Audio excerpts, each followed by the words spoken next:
I still remember the day my sister first introduced Wade to the family. He was all confident swagger, broad shoulders, and an unrelenting smirk that managed to settle beneath every word he spoke. He dazzled my sister, Carla, with wild stories and a quick wit, but from the first dinner he shared with us, I sensed a certain cruel edge just underneath that flashy grin. My wife, Amelia, noticed it too.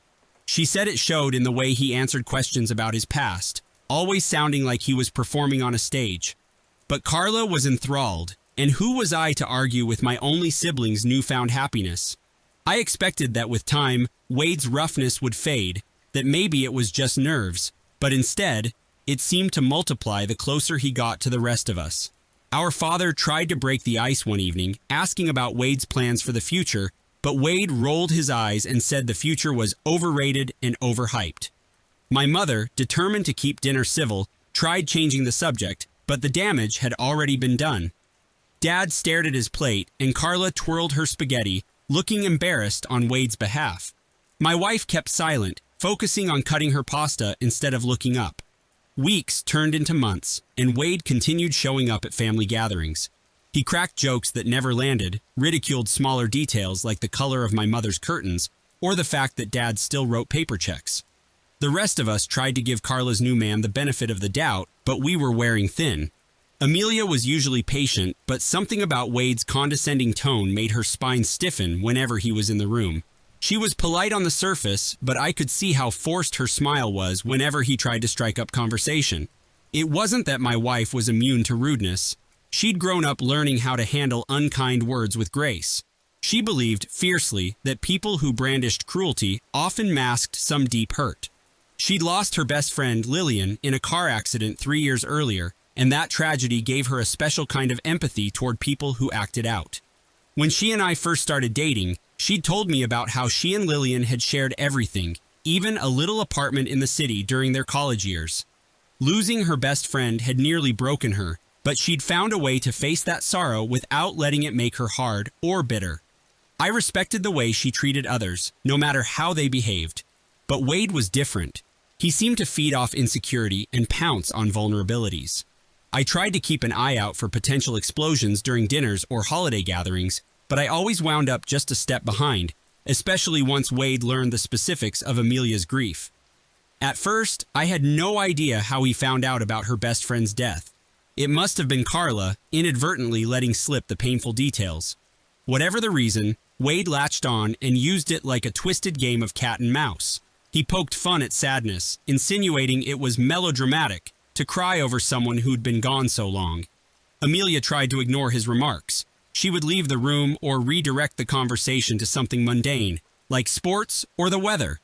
My parents also jumped in, redirecting the talk whenever Wade's commentary got too close to crossing lines. Still, it festered. Wade seemed to find these cracks in our family dynamic that he could exploit. Carla's embarrassment over her boyfriend's behavior was never enough to make her leave him. She would just nudge him and say, "Stop, Wade," with a nervous laugh, or shoot him a pleading look that rarely worked. I think we all told ourselves that eventually Wade would see he was hurting people and back down. But I was wrong. He thrived on control and was an expert at sniffing out someone's weak points. One Sunday, while we were gathered at my parents' house for brunch, Wade turned to Amelia with a mocking grin. Carla sat beside him, cradling her coffee mug, looking resigned. Across the table, Dad was reading the newspaper and Mom was rinsing dishes at the sink.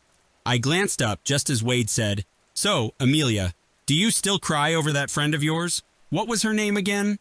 Linda? Lisa?" Amelia froze, her lips parting in shock, but she refused to dignify his question with a response. I set my fork down, trying to keep an even tone, and told Wade to knock it off. My mother, hearing the tension in my voice, turned from the sink and gave Wade a sharp look. He shrugged as if we were overreacting. "Hey, she's got to learn to move on," he said. "It's depressing. People die, you know?" His words landed like a blade. I felt a flush of anger rise to my face. Carla's cheeks turned crimson, and she opened her mouth, then shut it again. But Amelia took a breath and calmly stood. She said she wasn't feeling well and was going out for a walk. My mother tried to stop her, but she just gave a small wave and left. I wanted to follow, but I'd heard her unspoken message. She needed space. I turned to Wade and told him he was out of line. He just smirked, fiddling with his phone like he couldn't be bothered. A few days later, Carla called to apologize on Wade's behalf. I could tell she was drained. She said Wade had lost his mother early in life and that he had a strange coping mechanism for death. He's never handled grief like a normal person, she explained. I think mocking it is his way of ignoring his own trauma. I responded that empathy wasn't optional. It was a necessity for being part of our family. She promised she would talk to him again. I heard the tears in her voice, and I felt a pang of guilt for being so harsh with her. After all, she wasn't the one who'd made Amelia cry. But it was also clear that Carla was deeply entangled in Wade's grip and not sure how to get out. I managed to keep our distance from Wade for a few weeks, though we had to attend certain family events. He didn't try anything for a while. In fact, it almost looked like he was making an effort to be gentler. The next time we saw them, Wade brought a bottle of wine as a gift for my mother, jokingly calling it a peace offering. I caught a glimpse of hope in Carla's eyes, as if she believed he was trying to turn over a new leaf. But all it took was one question about Lillian, one small spark, to reignite that sharp malice in him. We were at my sister's new apartment, admiring the fresh paint job and the updated furniture. Wade was giving us a tour of the place, pointing out the artwork he'd picked out, a series of abstract prints that, in his words, symbolized life's constant swirl of chaos and futility. I felt my stomach knot at the negativity, but Carla just shrugged. We gathered in the living room for some drinks. My mother was flipping through a magazine, my father silently running his fingers over a small scratch on the coffee table, and my wife was perched on the edge of the sofa, sipping her tea with careful composure. In the lull of conversation, Wade abruptly turned toward Amelia and said, "Hey, so how did your friend die again? Car crash, right? Isn't it weird how fragile we are? One minute we're driving, the next we're lumps of meat. But hey, at least we get a funeral for closure, right?" He laughed in this hollow, scoffing way, and something inside me cracked. My wife's face paled, and I saw her knuckles turn white as she clenched the armrest. I was about to stand up and drag Wade outside to set him straight, but Amelia beat me to it. She stood slowly, and her voice trembled with fury as she addressed him. "You think you're the only one who's lost somebody? You think it makes you strong to belittle other people's pain? You're the most disliked person in this family, Wade. Everybody here can barely stand you, and if you were a decent human being, you'd realize that you're pushing us all away." Her outburst reverberated through the silent room. Nobody moved. Carla's mouth dropped open, and Wade stared, stunned. My mother blinked, shutting the magazine, and my father looked relieved that Amelia had spoken the words we'd all been thinking. Wade tried to recover, crossing his arms, letting out a short chuckle that sounded forced, but Amelia wasn't finished. "You want to know why everyone here is quiet around you? It's because we can't wait for you to leave. You're toxic. You've made everything revolve around your twisted sense of humor. Well, guess what? We're done." Carla pressed her hands to her mouth. I could see tears forming in the corners of her eyes. Wade opened his mouth to retort, but Amelia spun on her heel and walked out. The door slammed behind her, rattling the picture frames on the wall. I could barely breathe, torn between comforting Carla and running after my wife. My mother cleared her throat and said, "I think we should all take a moment." Wade snorted, grabbed his keys, and stormed out without a word. Carla stood there, tears silently slipping down her cheeks. A week passed before Carla reached out to me, summoning me to meet her at a cafe near my workplace. She spoke in a tight, controlled voice when she asked me to come alone. I was surprised not to hear from Wade, but I assumed he was still fuming about Amelia's confrontation. When I arrived, Carla looked exhausted, as if she hadn't slept in days. She clutched her coffee cup with both hands, swirling the liquid aimlessly. I sat across from her, letting the hum of the busy cafe fill the silence. She looked me dead in the eye and said, "Wade wants a public apology from Amelia. He feels humiliated and says he won't come to any more family gatherings unless she apologizes in front of everyone." Her voice cracked slightly. "He says that if she doesn't, he's done with me. He said it's a matter of respect." I almost laughed at the absurdity. A public apology for him mocking her best friend's death? Are you serious? I let my disbelief hang in the air. Carla's eyes darted to the side. She was struggling, torn between her loyalty to Wade and her loyalty to our family. "He thinks Amelia was way out of line," she whispered. "He called her emotionally unstable and said that if she can't handle a little teasing, she shouldn't be around him at all." I felt my nails digging into my palms. I wanted to shout at Carla, "Why are you still with him?" But I knew it was more complicated than that. Sometimes people get caught in relationships that slowly drain them, bit by bit, until they don't recognize themselves. I took a long breath and responded as evenly as I could. Amelia won't apologize. She was finally standing up for herself, and for all of us. Wade is the one who owes her an apology. I think you know that, deep down. Carla's eyes brimmed with tears. She asked me, "Then what am I supposed to do?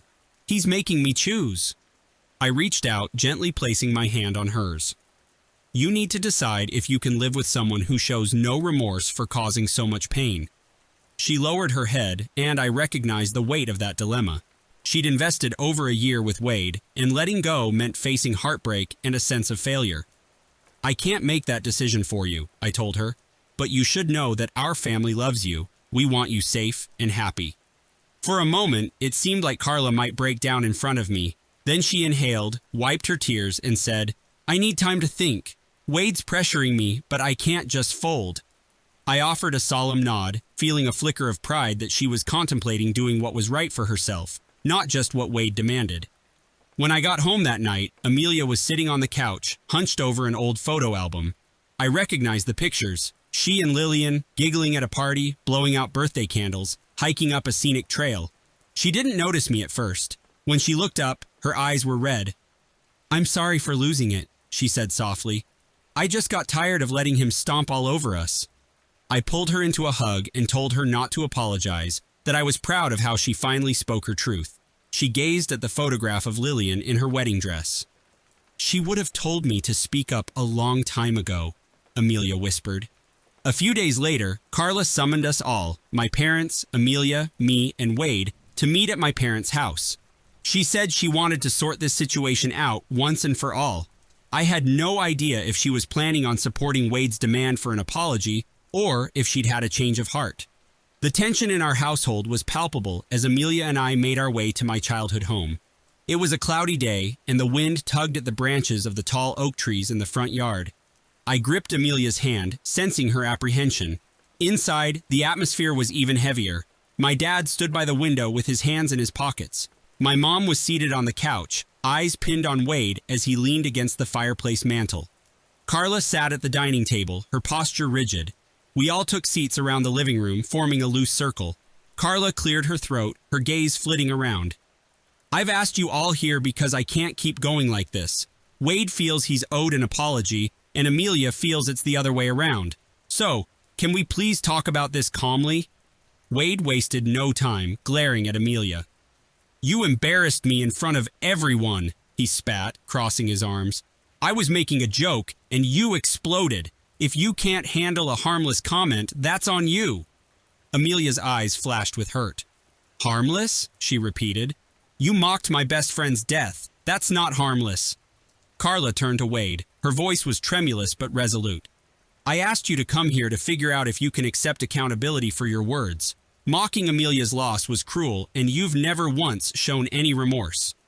Wade scoffed. "Why should I? She screamed at me. She said everyone in the family hates me." He looked around the room for support, but no one spoke. I still remember the day my parents told me to pack my bags. It was late August, just before I was set to begin my senior year of high school, and the humid heat outside matched the intense fury I felt building within me. Our narrow hallway smelled faintly of cheap bleach, and I could see the flickering overhead light from my vantage point in the living room. My father stood in the doorway, arms crossed, lips pressed in a thin line. My mother lingered behind him, more cautious, as though she expected me to lunge forward and physically beg to stay. They had spent the last hour telling me how my younger sister, Sarah, was making the local papers again for her piano recitals and her perfect grades, and how I should just stop acting jealous. I didn't realize refusing to follow in her footsteps was akin to a moral failing, but from the looks on their faces, I might as well have committed a crime. They informed me that my rebellion was too much for them to bear, that I was disruptive and ungrateful, and that the only solution was for me to leave the house. Sarah stood to the side, small hands clasped together, looking both terrified and grateful that she wasn't the one they were disowning. In that moment, I realized exactly how little I meant to them. They were willing to forfeit their firstborn child just so they could focus on grooming their golden child to further reflect their idea of perfection. I swallowed my rage and followed their instructions. By midnight, I was gone. I left behind my bedroom with the old posters of rock bands no one else liked, the small window where I'd sometimes watch the stars, and my mother's secondhand desk that I'd once used to scribble fantasy stories for English class. I snuck one last glance at Sarah, whose tear-streaked face hovered in the hallway like a ghost. My mother gave me a final half-hearted wave, as if we were acquaintances parting ways.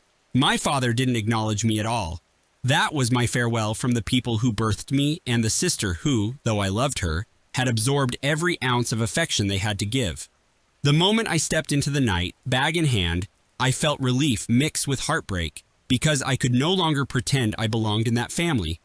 I ended up staying with a friend who lived in a cramped 2-bedroom apartment above a laundromat. Her name was Celine, and we'd met in our sophomore year. She'd always said I was too loyal for my own good, that I gave my parents too many chances. Now I needed her generosity just to have a place to lay my head at night. Her mother was a waitress, and her father had disappeared when she was little. Even though they didn't have much, they offered me their couch without question. I spent the next months trying to hold my life together. I worked part-time at a local diner, scraping by to buy groceries and occasionally helping pay for utilities. I tried to do homework in the tiny living room while the washing machines downstairs clanked, an endless metallic chorus that sometimes lulled me into a state of numbness. It was far from ideal, but it was home in a way my parents' house had never been. I no longer felt like I had to measure up to Sarah's accomplishments or hear my father lament how I was wasting my potential while praising every breath Sarah took. Still, deep down, I missed them. I missed the idea of what a real family could be, one that nurtured both children equally. Sometimes I'd stare at the ceiling and wonder if they'd call to say they made a huge mistake, that they wanted me back. Days turned into weeks, and I heard nothing. About 2 months after I moved in with Celine, I got a letter in the mail. The envelope was small, addressed in my mother's handwriting, which made my heart skip a beat. I tore it open to find a hastily scrawled note. "We still love you, but we can't have you causing problems for Sarah. She's sensitive, and you make things difficult. Please understand. Mom." There was no mention of my well-being, no apology, only a reaffirmation that I was an obstacle to Sarah. I stuffed the note in my drawer and tried to forget about it, but it haunted my dreams. I started lashing out at people around me, except for Celine, who was an anchor of compassion in a churning sea of uncertainty. Teachers noticed my changed demeanor, but had no idea how to help. I was 17 and alone, aside from a friend's family who already had too many struggles of their own. Occasionally, I'd get updates about Sarah through social media. She was winning piano competitions, acing advanced classes, and cultivating a circle of admirers. A twinge of jealousy gnawed at me, but mostly I felt resigned. She had everything: parental love, unwavering support, recognition from the community. It wasn't her fault, but I couldn't help resenting the child whose every success seemed to push me further into oblivion. Despite my struggles, I managed to graduate. On a humid June morning, Celine's mother gave me a red rose and told me she was proud. It was one of the few times I felt genuine parental warmth from an adult. My own parents never showed up at the ceremony, and I quickly realized they never intended to. Afterward, Celine and I celebrated with greasy burgers at a diner, pretending it was the biggest feast in the world. That night, I cried in the cramped bathroom, trying to wash away the sense of abandonment that clung to me like a shadow. Still, a stubborn hope flickered. Maybe my parents would one day see me for who I was, their eldest child who'd done nothing to deserve exile. The next day, I threw myself into applying for scholarships. If they wouldn't invest in my education, I'd do it myself. The following months were a blur of essay writing, part-time shifts, and chasing any grants I could find. Eventually, I landed a partial scholarship at a state university a few hours away. It wasn't my dream school, but it was my chance to start over. I packed my meager belongings, mostly clothes, a few books, and mementos I refused to leave behind, and hugged Celine and her mother goodbye. I left behind the battered couch and the constant clank of the laundromat below, setting off to forge my future without anyone's permission or blessing. College opened a new world for me. I moved into a shoebox dorm room with a roommate who was friendly but usually out partying, leaving me with blissful solitude to read and study. The campus teemed with life, an endless tide of possibilities. At first, I felt like an imposter. I had to scrape for textbooks at used bookstores and juggle extra shifts at a local cafe just to afford basic necessities. But for the first time, I had the freedom to explore who I wanted to be without standing in a sibling's shadow. I took classes in literature, sociology, and environmental science, searching for a spark of passion. Late nights found me lying awake, wondering whether Sarah was still devoting every breath to piano. My parents never reached out to share updates about her, nor did they inquire about me. They existed in their perfect bubble, and I was building my own from scratch. Bit by bit, I started thriving. I joined the literary magazine, discovered a knack for creative writing, and published a short story that caught the eye of a professor. For a moment, my old hurts faded, replaced by the sweetness of building a life that was entirely mine. Over the next few years, I visited Celine during breaks, as her home remained the only place that welcomed me without reservations. Whenever I passed my parents' house, I saw Sarah's face on local billboards for music recitals. Sometimes I felt a flicker of pride in her, other times a pang of bitterness. Once, I nearly mustered the courage to knock on the door, but the memory of how they had cast me out made me turn away. My father's scowl and my mother's stony silence haunted me. I drove off, tears stinging my eyes, haunted by the notion that they wouldn't even want to see me. Semesters piled upon semesters until the day I stood in a cap and gown, holding a college diploma. It was both an ending and a beginning, proof that I could succeed without their help. That night, I celebrated with new friends, raising a toast to the grit that had carried me this far. In the months that followed, I found a job as an editorial assistant at a small publishing house, sublet a tiny studio apartment, and started chipping away at my student loans. Though my life was busy and stressful, I felt an exhilarating sense of ownership over it. I was finished waiting for my parents to realize they loved me because I had learned to love myself in their absence. Then, out of the blue, I received a call from an unfamiliar number. I answered, expecting a telemarketer, only to hear my mother's voice trembling with anxiety. She said, "We need to talk," and it was the first time I'd heard from her in years. My pulse hammered as she explained that Sarah, now 13, had run away. My father was frantic, the police were involved, and they were desperate for any help they could get. They had no idea where she might have gone. The irony tasted bitter. They kicked me out and accused me of being a disruptive force, yet now they wanted me to come back and locate their favorite child. Part of me wanted to let them face the consequences of prioritizing one child so completely, but I also remembered Sarah as a little girl, hair in pigtails, gazing up at me when she first learned to play a simple tune on the piano. She was innocent in all this, a victim of the same suffocating standards that once crushed me. I told my mother I needed time to think. She started crying, pleading that they had been wrong, that they didn't know what else to do. After pacing the floor for hours in my cramped apartment, I realized I couldn't turn my back on my younger sister. I called my mother back and said I was on my way.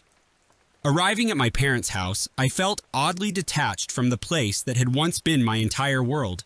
My father opened the door with a bleak expression etched into his face, and my mother hovered nearby, eyes swollen and red. Without delay, they guided me to the living room, where Sarah's trophies and plaques were arrayed as though in a shrine. I couldn't tell if they were proud or haunted by these reminders of her talent. They offered me coffee, but my appetite was gone. They laid out the details. Sarah had been arguing with them for weeks, skipping piano practice, receiving warnings from teachers. But no one expected her to vanish. A note on her bed read, "I can't be perfect anymore." My mother dissolved into tears as she recounted those words. I felt a complex whirl of vindication and sorrow. Their relentless drive for perfection had backfired, yet Sarah was out there, alone. My father stumbled through an apology, but I couldn't process it over the roar of my own memories. Instead, I asked for specifics about Sarah's disappearance. If I was going to help, I needed facts, not apologies that came too late. The following days blurred together in a frenzy of phone calls and frantic searching. My parents supplied me with lists of Sarah's friends, her after-school activities, even her private diary entries, hoping I would see a clue they'd missed. I spoke to her classmates, teachers, and neighbors. Some had seen her near an abandoned playground by the railway tracks. Others mentioned how she'd often complained about her parents' smothering expectations. My father insisted she had everything any child could want: praise, private lessons, brand new equipment. So he refused to believe she might actually feel trapped. My mother wrung her hands, repeating that Sarah was too young to survive out there alone. I agreed on that count, though I suspected she'd find a friend's couch or some corner where she could breathe freely for once. Evenings found me in my old bedroom, which had been stripped bare except for Sarah's sprawl of sheet music and trophies she couldn't fit in her own room. The police were searching but had few leads. They kept asking if Sarah might have tried to call me directly. She hadn't.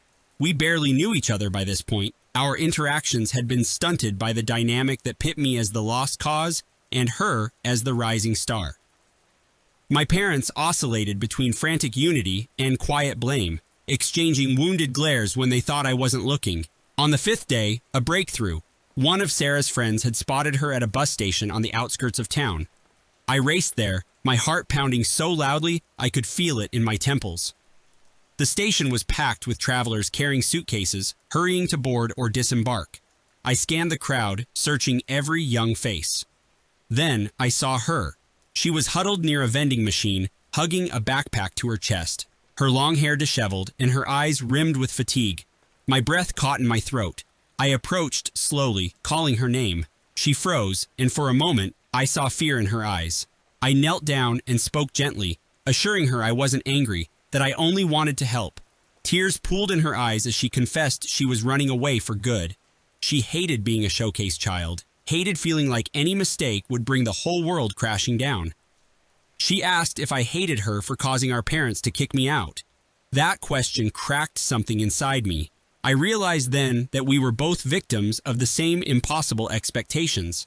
I wrapped an arm around her, telling her she had nothing to be sorry for, that she and I were on the same side. She dissolved into sobs, and I guided her away from the station, promising I'd stand by her however I could. We ended up at a small diner a few blocks away, settling into a corner booth under fluorescent lights that buzzed in the background. I ordered Sarah a hot chocolate, and she clutched the mug with shaking hands. She looked so fragile, a far cry from the confident prodigy our parents had always paraded around. In a broken whisper, she explained how unbearable her life had become. Every day was like a performance. Every misstep magnified and judged. She felt she couldn't breathe without being reminded that she was the golden child, the one who had to shine. She also felt pangs of guilt about me, convinced that if she hadn't been so perfect, I might still be at home. I did my best to assure her that none of it was her fault. Our parents had set these wheels in motion, pitting us against each other without our permission. Sarah asked if I would help her talk to them, if I would stand beside her and demand they hear her out. My first instinct was to run the other way. Why dive back into that toxic environment after finally escaping? But looking at Sarah, I saw a desperate kid who needed her older siblings' protection. So I said yes, under one condition. She had to promise to speak her truth no matter how hard it felt. We walked back into our parents' home, hand in hand. My mother gasped at the sight of Sarah and pulled her into a tearful embrace. My father stood off to the side, relief and exhaustion swirling on his face. Sarah looked at them both and said, "We need to talk." She explained, voice trembling, that she was finished being their trophy. She hated being crushed by pressure, never allowed a single breath that wasn't about achieving something. She admitted she was sorry for running away, but if they didn't change, she'd rather be anywhere else. My parents stood there, shell-shocked. This was the child they had molded for years, now unraveling in front of them. Then Sarah turned to me, and I stepped forward, a knot forming in my throat. I told them how it felt to be cast aside while they poured every ounce of love into Sarah's development. I recounted the nights I spent on a friend's couch, the anguish of opening my mother's cold letter. By the time I finished, tears shone in my mother's eyes, and my father looked like he'd aged a decade in 5 minutes. They tried to defend themselves, claiming they had only wanted the best for both of us, but we met their pleas with resolute honesty. Love isn't about sacrificing one child for another's success. A long silence stretched. Then my mother apologized, voice cracking. My father mumbled a stunted apology. Sarah cried softly. They asked if I would forgive them, if I'd help them heal this fractured family. They even suggested I move back in. I hesitated, staring at them, uncertain if their remorse was real or just fear of losing both children. Gently, I said I'd consider being part of their lives, but they had to prove they wouldn't revert to old habits. The weeks that followed felt like walking on eggshells. My parents hovered, afraid to set me off, while also handling Sarah like porcelain. In private, Sarah and I reconnected as siblings for the first time. We laughed over half-forgotten childhood memories, the time she convinced me to let her paint my toenails for practice, or the day we set up a blanket fort in the living room and pretended we were explorers in a jungle. It was strange to laugh in that house, which still held echoes of tears and anger, but we tried our best to make new, better memories. My parents, meanwhile, tried to shower me with delayed praises and belated attempts at parental concern. They asked about my college life, my writing, my job. Though I appreciated the effort, I couldn't simply erase the pain of being thrown out like a nuisance. I told them that if they truly wanted to fix things, they needed to give Sarah room to decide her own path and let me define my life without constant comparisons. They nodded, eager to appease, but a wary part of me waited for the facade to crack. People don't flip their attitudes overnight, especially not those who spent years perfecting an image of their star child. Over time, I became disoriented by the uncertain ceasefire. Sarah showed signs of flourishing when allowed to be an ordinary teenager, but I sensed that our parents, particularly my father, struggled to relinquish the rigid blueprint he'd drafted for her future. He refrained from outwardly criticizing her, but his eyes clouded whenever she mentioned non-musical interests. My mother tried to broker peace, though I caught glimpses of her wringing her hands in the kitchen, torn between supporting Sarah's need for independence and feeding into my father's drive for excellence. Eventually, I told them I needed to leave. I would not be moving back in, at least not now. I needed space, time to see if their remorse was real, or if they'd slip back into old patterns the moment Sarah's star rose again. My father looked pained but agreed, my mother dabbed her eyes with tissues, and Sarah promised she'd keep in touch every day. That night, I drove back to my cramped studio apartment, feeling lighter and heavier all at once.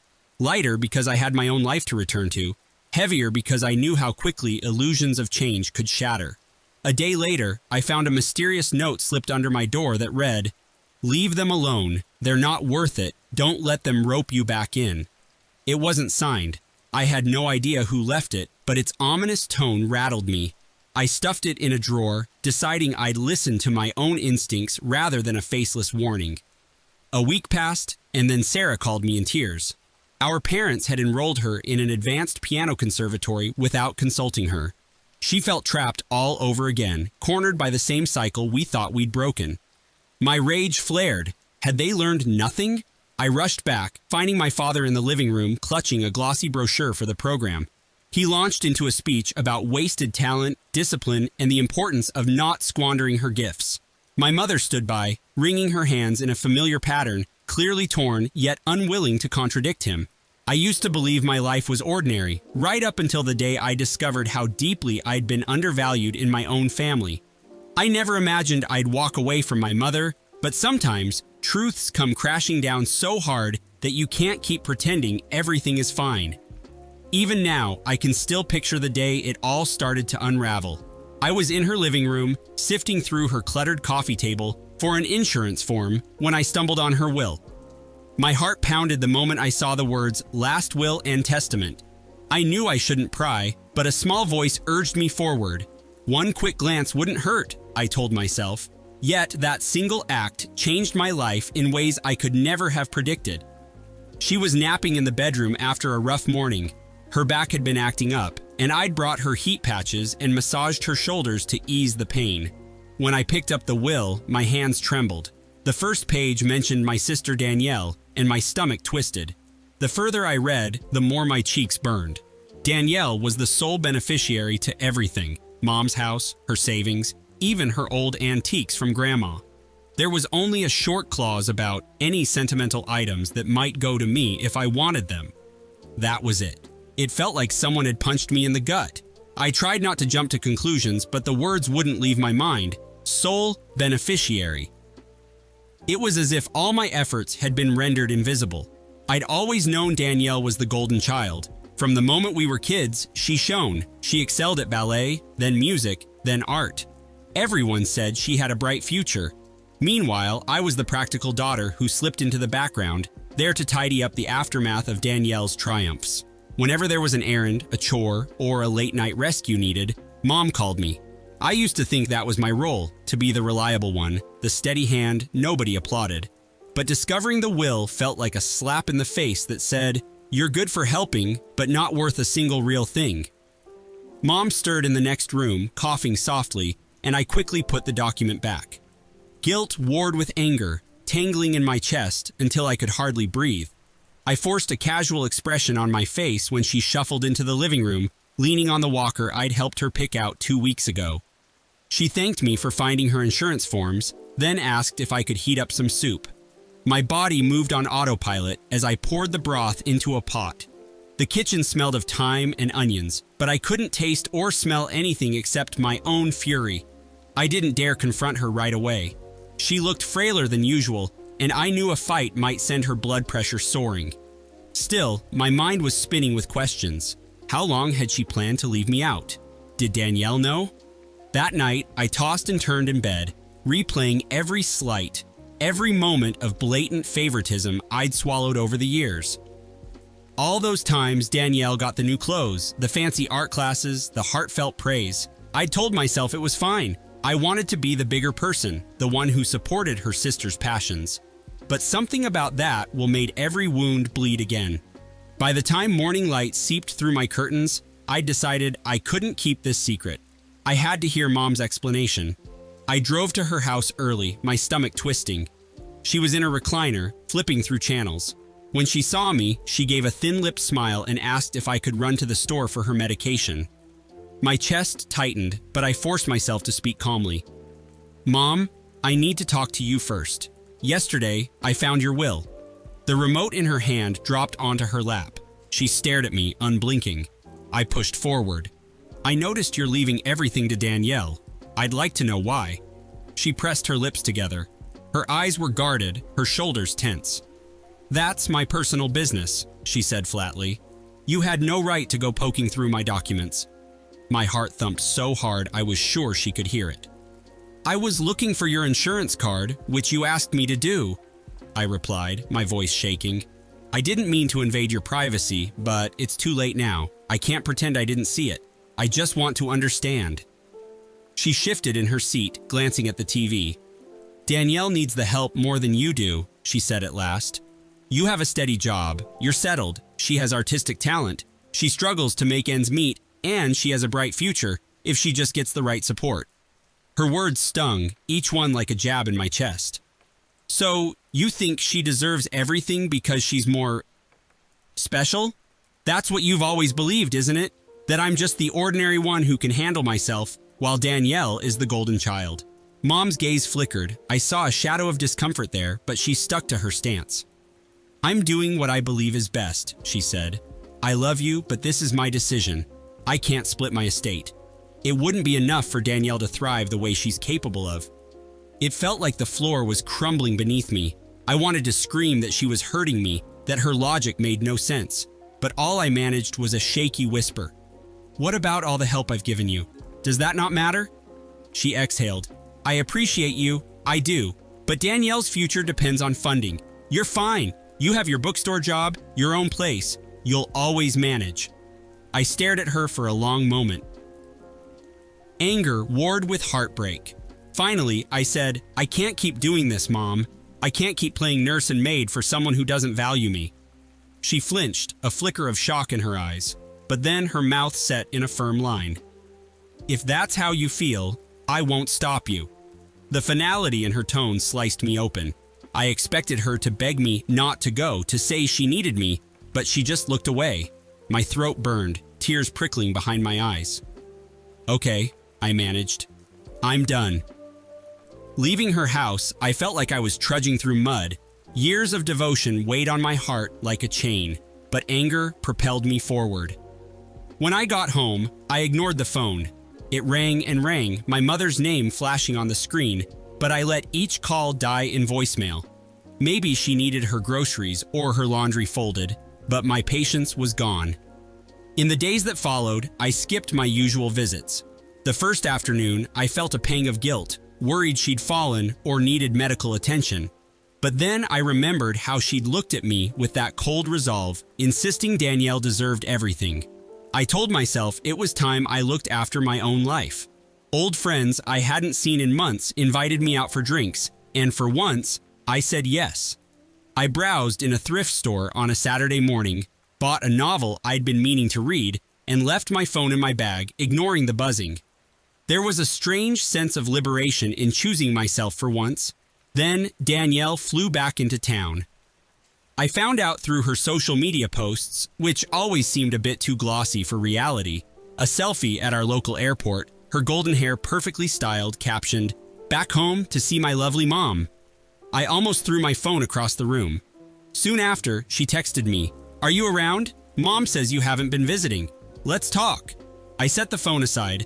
I wasn't ready to talk to her either. A day passed before I caved and listened to my voicemails. Danielle's voice was smooth, practically dripping with condescension.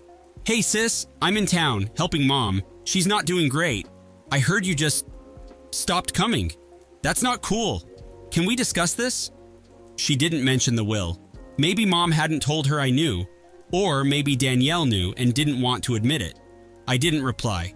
Word got around that I was abandoning mom. Our Aunt Linda called and scolded me. "How could you neglect her when she's so ill?"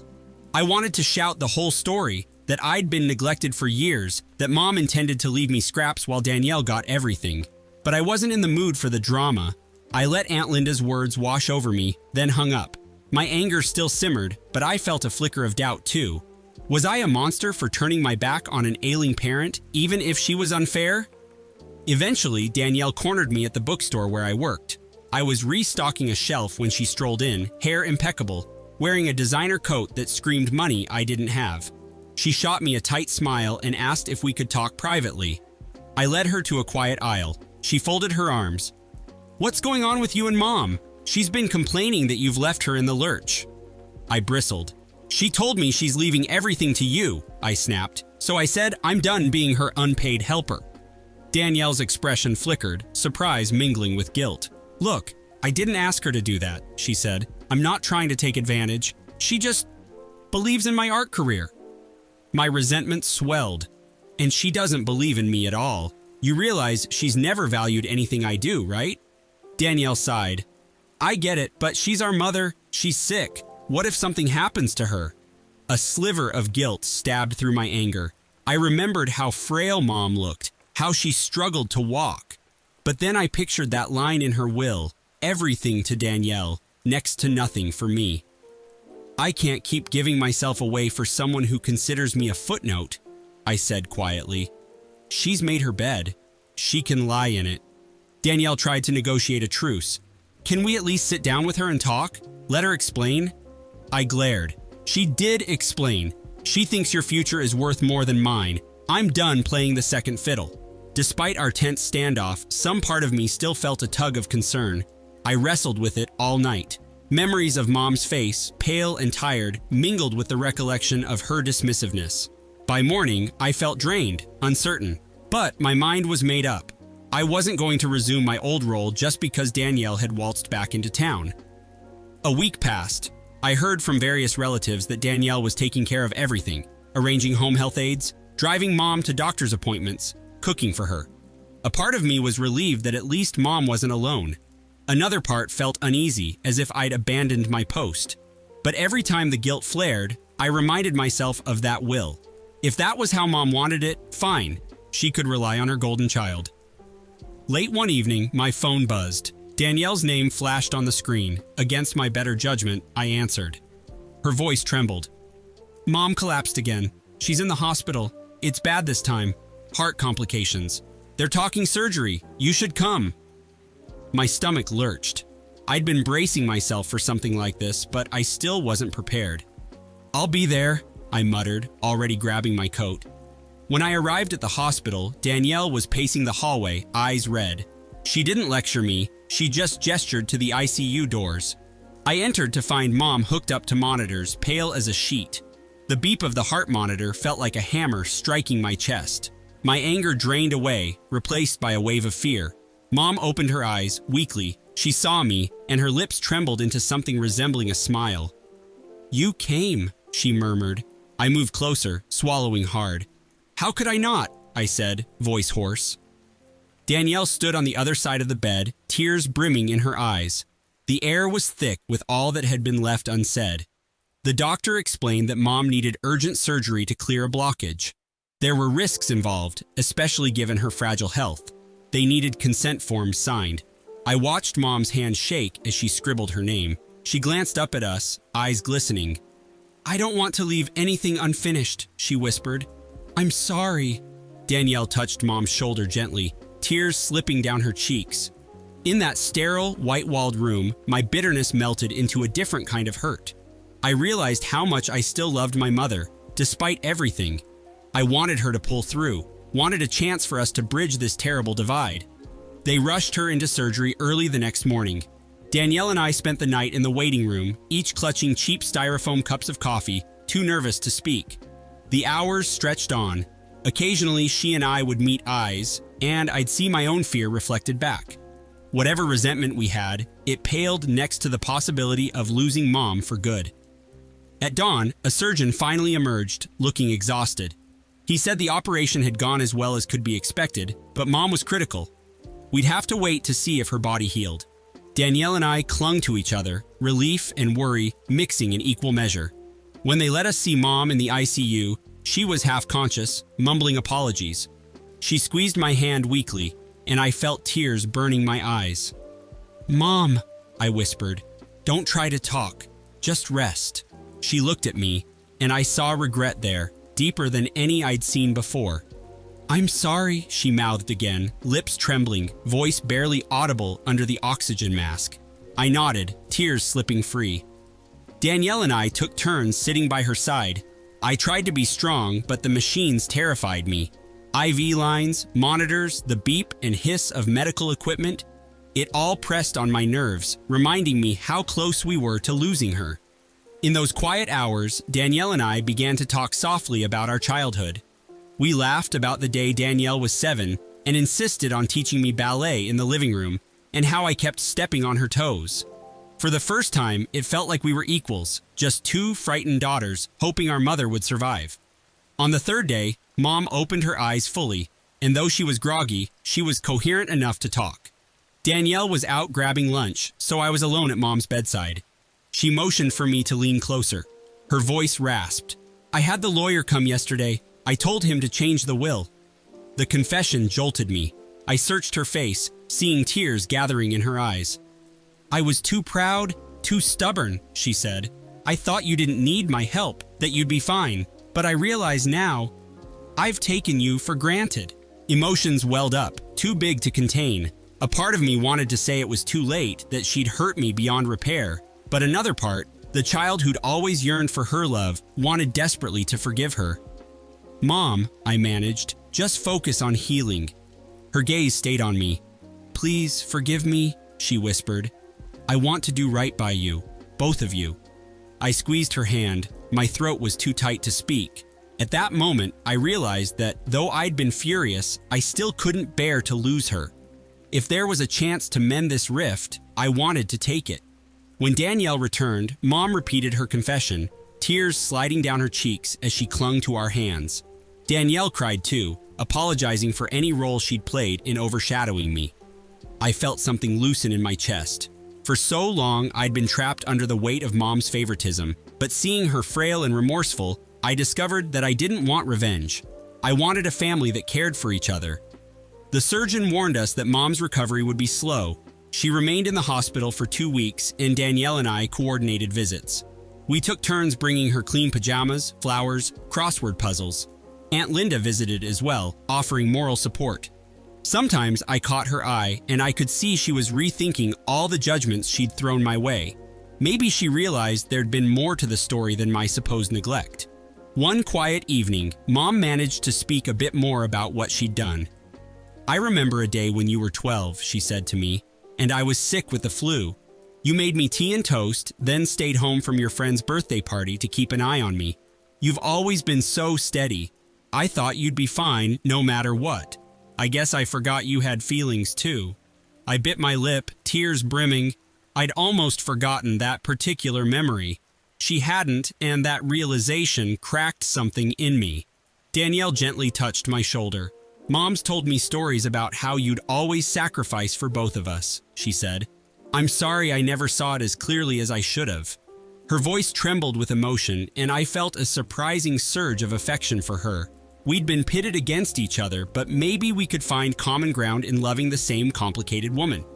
By the time Mom was stable enough to be discharged, she'd turned a corner in both health and humility. We helped settle her back home, the same small house that used to feel so suffocating to me. This time, though, the energy felt different. She let me and Danielle handle things without criticism or comparisons. She thanked me every time I brought her tea or tidied the living room. I caught her watching me with a sad expression, almost as if she were making amends in her mind for all the lost years. The new will arrived via courier a week after she got home. Danielle and I sat with her at the kitchen table, the three of us bracing ourselves. When I opened the folder, my heart thudded. It was equitable now, split evenly between me and Danielle. Mom had even penned a letter specifying that she hoped we'd use the inheritance wisely, but also that we'd remember to pursue our own happiness. Danielle looked from the document to me, tears in her eyes. I reached for her hand under the table. It felt like an uncertain truce was becoming something real. Still, a part of me worried that once Mom recovered, she'd slip back into old patterns.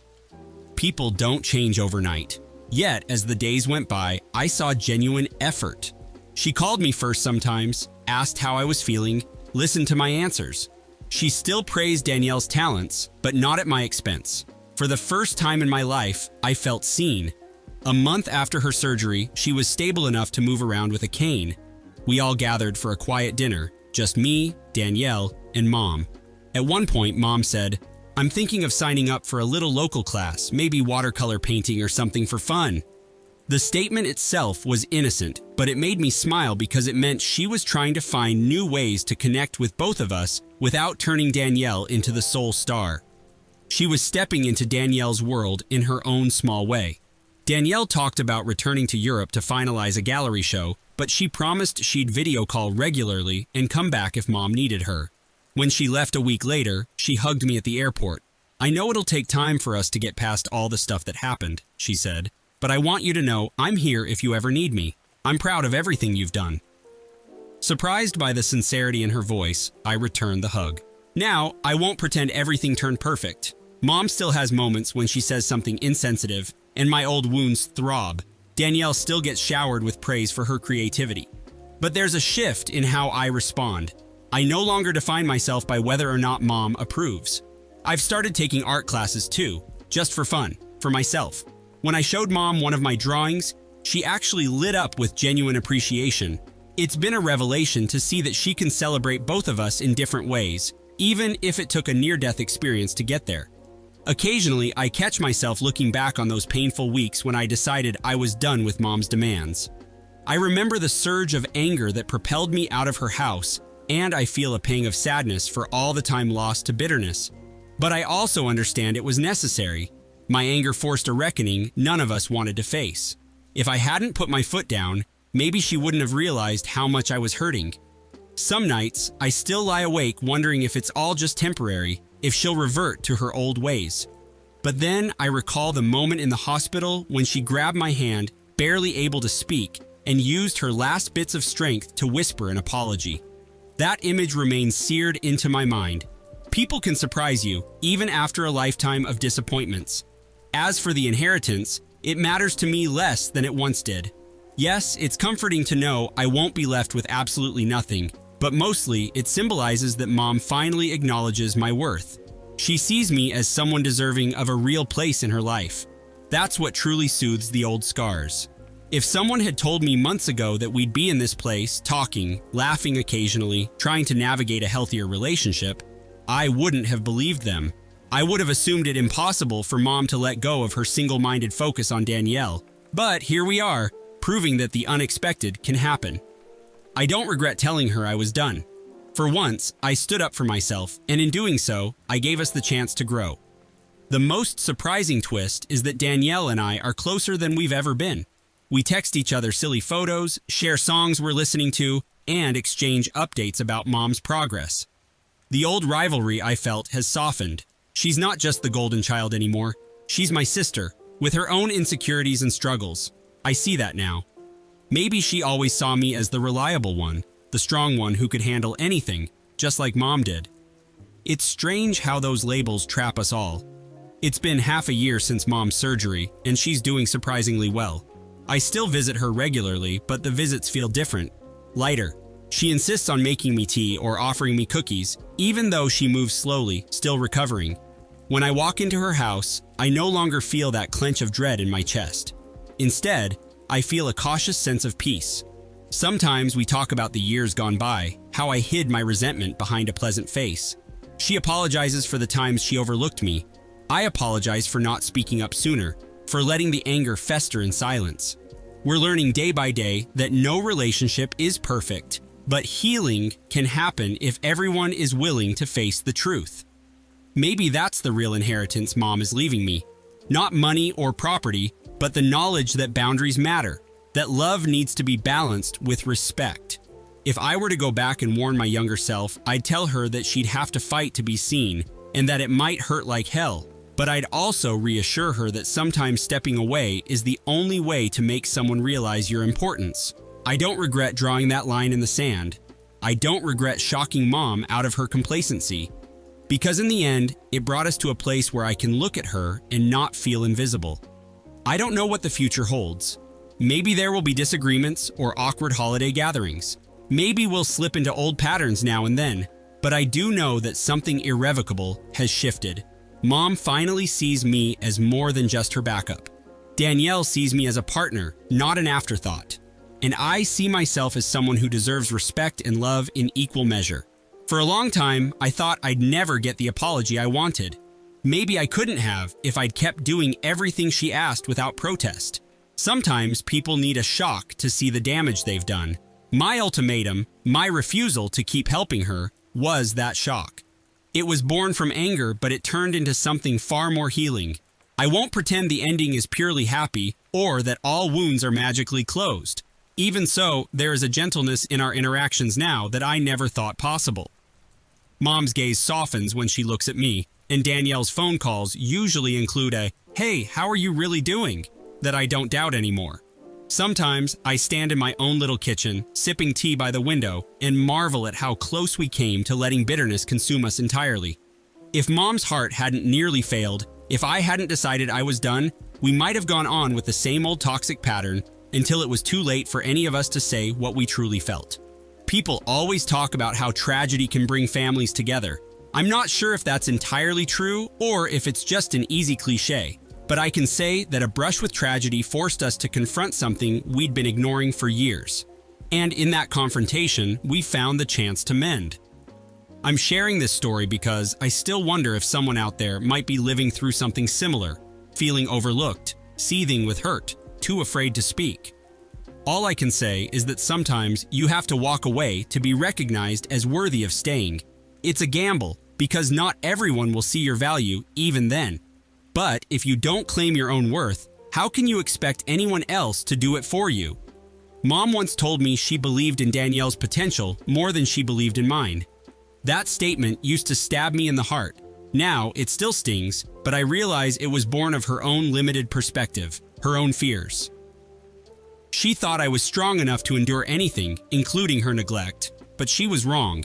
I broke, but then I grew, and maybe she did too. In the end, all I really wanted was for Mom to see me as a person, flawed, complicated, yet deserving of love. She finally does, in her way. Whether the changes to her will remain or not, I know I won't go back to being the dutiful daughter who never speaks her mind. I've found my voice, and it's not something I'm willing to lose again. So here we are, on the other side of the storm. Some days, I'll sit with Mom as she practices her watercolor brushstrokes, and she'll comment on how proud she is that I'm also exploring art now. She doesn't compare me to Danielle or belittle my efforts, she just smiles. That's enough of a miracle for me. A year ago, I would have given up hope of ever having this kind of moment. But sometimes, life surprises you. Sometimes, the cracks let in just enough light to see a new path forward. I still remember the day I said those words, "I'm done helping out." I expected it to be the end of everything, but strangely enough, it was the beginning of honesty, of change, of a fragile new start. If I hadn't walked away, none of us would have faced the painful truths that were poisoning our relationships. Now, though far from perfect, we're trying. And maybe that effort is what makes a family worth fighting for. I remember the day she left, a Sunday tinged with gloom. The morning sun barely broke through our bedroom curtains, illuminating dust motes rather than warmth. She had been acting distant for weeks, avoiding conversations and smiling in a way that never reached her eyes. I caught her stuffing clothes into a battered suitcase, not even trying to hide the act. Her voice was flat when she spoke. She told me she needed time to think, to sort out her feelings, and figure out whether she could continue living this life of routine. That word, routine, sliced me open like a blade. I had thought we were just comfortable, in a phase where grand romantic gestures were no longer daily occurrences. She walked out with that suitcase and barely looked back. I stood there frozen, still in my slippers, listening to the sound of the front door shutting like a final punctuation mark. I had no inkling that her departure would lead to the confession she would eventually make. A confession that left me struggling to breathe, to understand how she had hidden this part of her life from me for so long. I never foresaw the depth of betrayal. I was left with a house that felt like a museum of our history. We had purchased it 6 years ago, convinced it would be the perfect place to start a family. Its walls, decorated with framed photos from vacations and holidays, seemed to stare at me, questioning what had gone so terribly wrong. My phone sat silent on the kitchen counter. No one called to ask how I was doing. I buried myself in work, sending emails and rushing through projects to keep my thoughts at bay. Even then, I couldn't escape the gnawing emptiness. Nights were worse. I'd warm up some frozen meal, eat half of it, and toss the rest in the trash.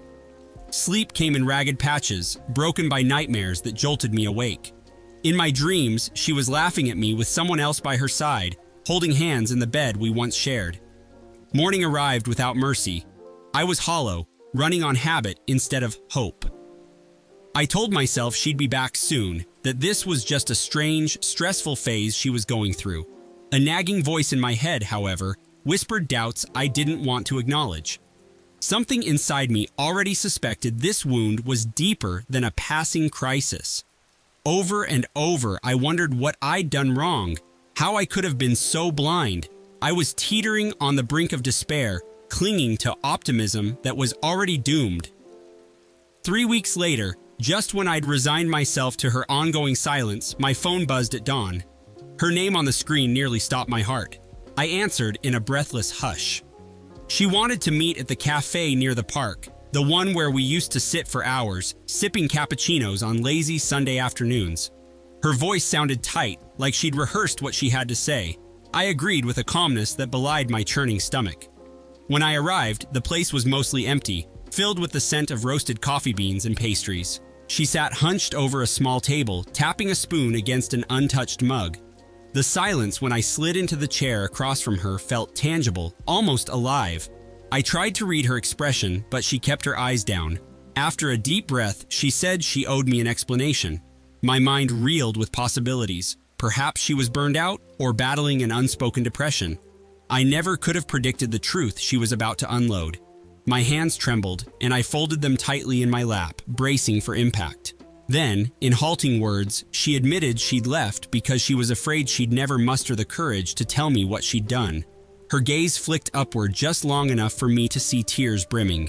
My pulse thundered, anticipating the confession that would shatter me. She said she had been cheating on me for 4 years. My lungs constricted in disbelief. 4 years of deception, hidden beneath the daily rhythms of our life. At first, I thought I'd misheard her, but the look on her face told me otherwise. I struggled to form words. My mouth went dry, my mind frantically flipping through memories to see where this ugly truth might have been lurking in plain sight. She explained that it started as a flirtation, something small and seemingly harmless. She used the word boredom, which cut into me like a jagged knife. Boredom, as if the life we'd built wasn't stimulating enough for her. She said she'd always loved me in her own way, that she just needed an escape from the predictable patterns of marriage. The details blurred in my mind. I heard fragments about stolen weekends, secret text messages, and cheap motels. My heart hammered so loudly I thought it would burst. She looked anguished, but at that moment, I couldn't see a person I loved. All I saw was a stranger who desecrated our vows. When she stopped talking, the silence between us roared. I stood on shaky legs, muttered something I can't remember, and stumbled outside, leaving her there with her untouched mug and tear-streaked cheeks. I remember wandering aimlessly through the streets, not caring where I ended up.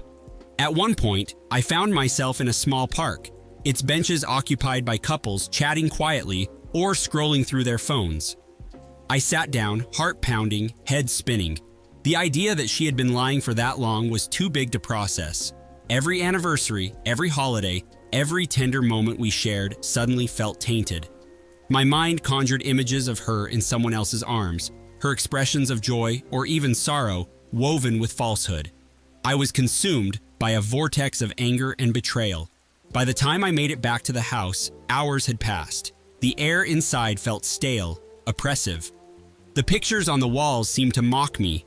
Photographs from our honeymoon, where she beamed under a tropical sun, confessions of love scrawled in the guest book at our wedding reception. I felt sick. Sleep offered no solace that night. I kept jolting awake, chest tight, eyes burning with tears I refused to shed. In the morning, I sat at the kitchen table, numb, until I realized I was going to be late for work. Stumbling through my morning routine, I wondered how I would function in a world that suddenly felt so distorted.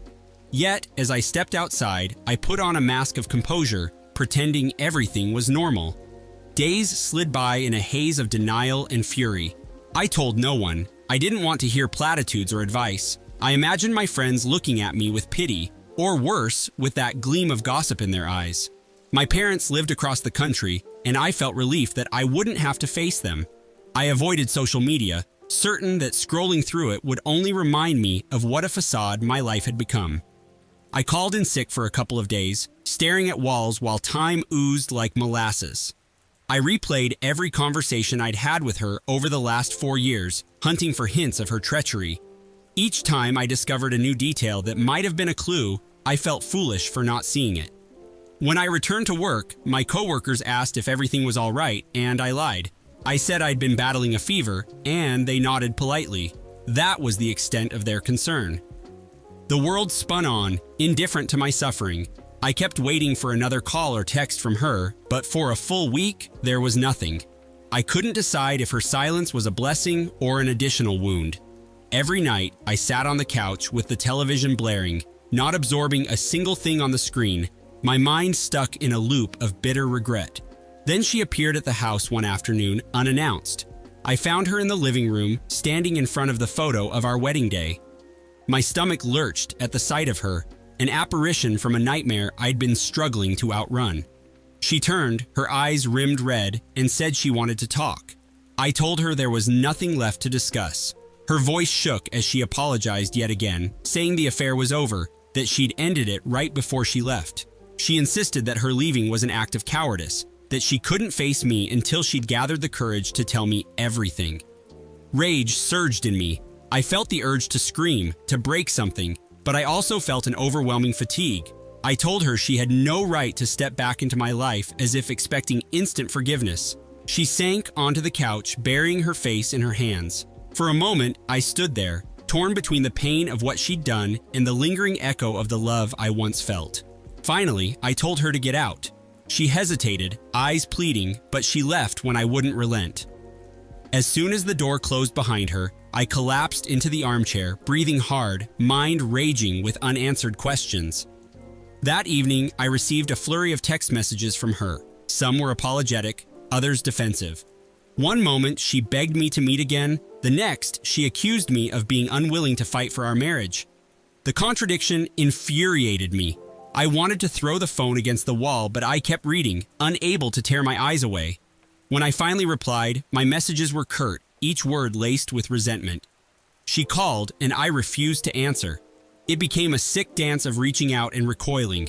My emotions were a jumbled mess: hatred, heartbreak, longing, and fury, all swirling in a chaos I could barely comprehend. Late that night, I found myself scrolling through old photos of us, lazy Sundays in bed, dinners with friends, random selfies where we looked genuinely content. My stomach twisted with the realization that every smile might have been a lie. Could someone who was cheating for 4 years still smile that way? I wrestled with whether I should start divorce proceedings, but the finality of that step paralyzed me. I understood that such betrayal was typically unforgivable, but a small, stubborn part of me kept insisting we might recover, that maybe we could salvage something from the wreckage. Eventually, I agreed to see her again, primarily because I was suffocating in my own silence. We chose a neutral place, a small diner we used to frequent in the early days of our relationship. When I arrived, she was already there, slumped in a booth, her fingers tapping anxiously on the table. I slid into the seat across from her, feeling the sting of memories flooding back. She confessed more details, explaining that the affair had started as a fleeting thrill, something that injected adrenaline into a life she found mundane.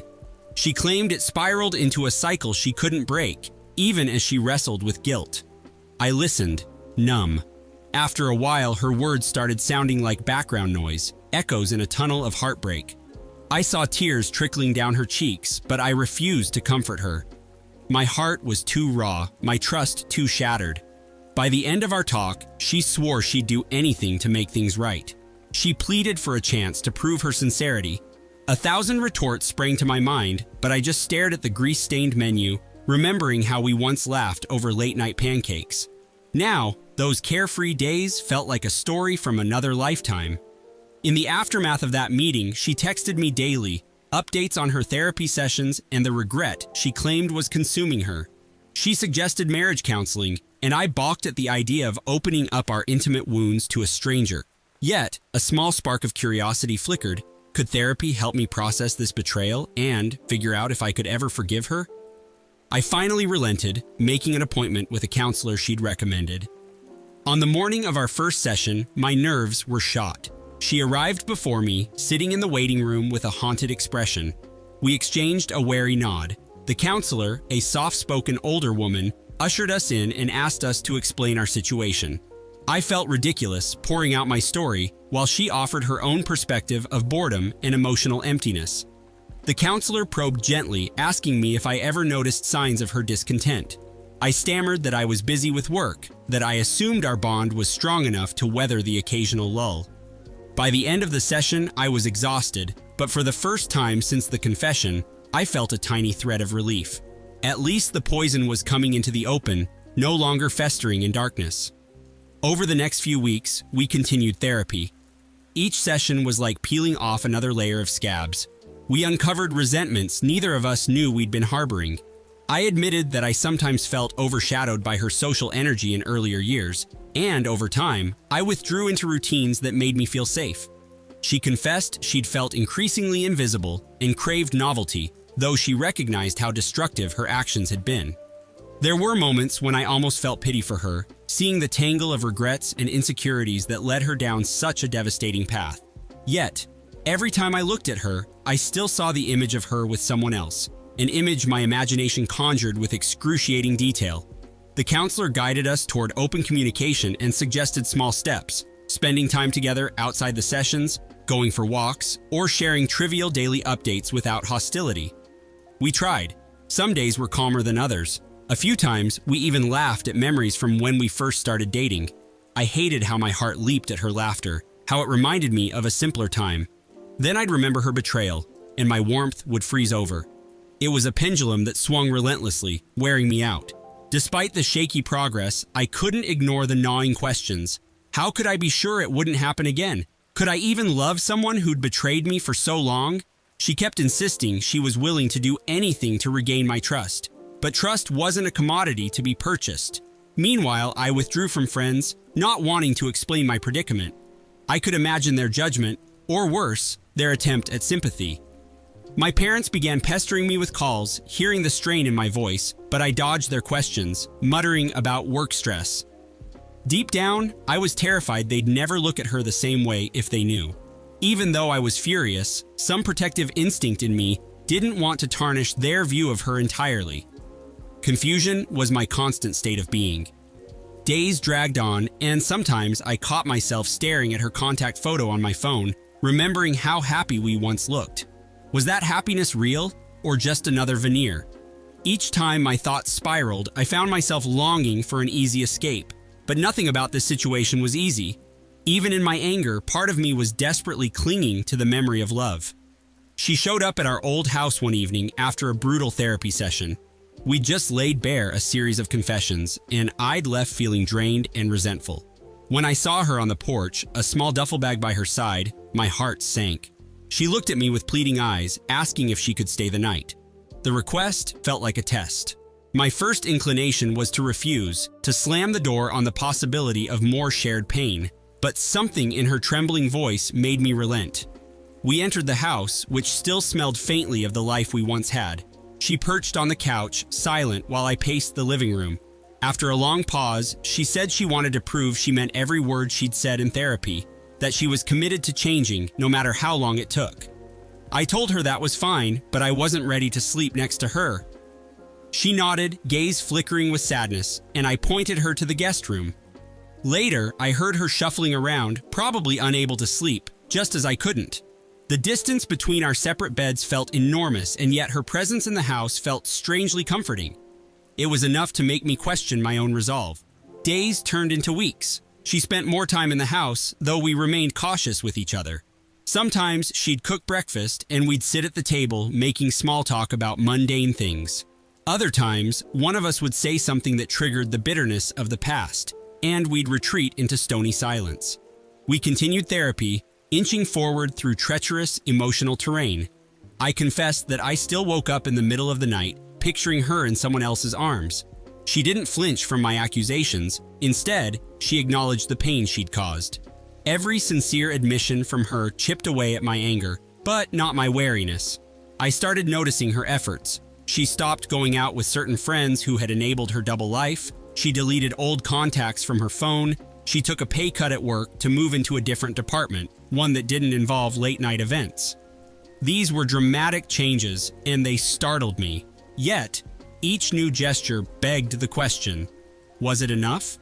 Could anything be enough? My heart remained guarded, a fortress of skepticism.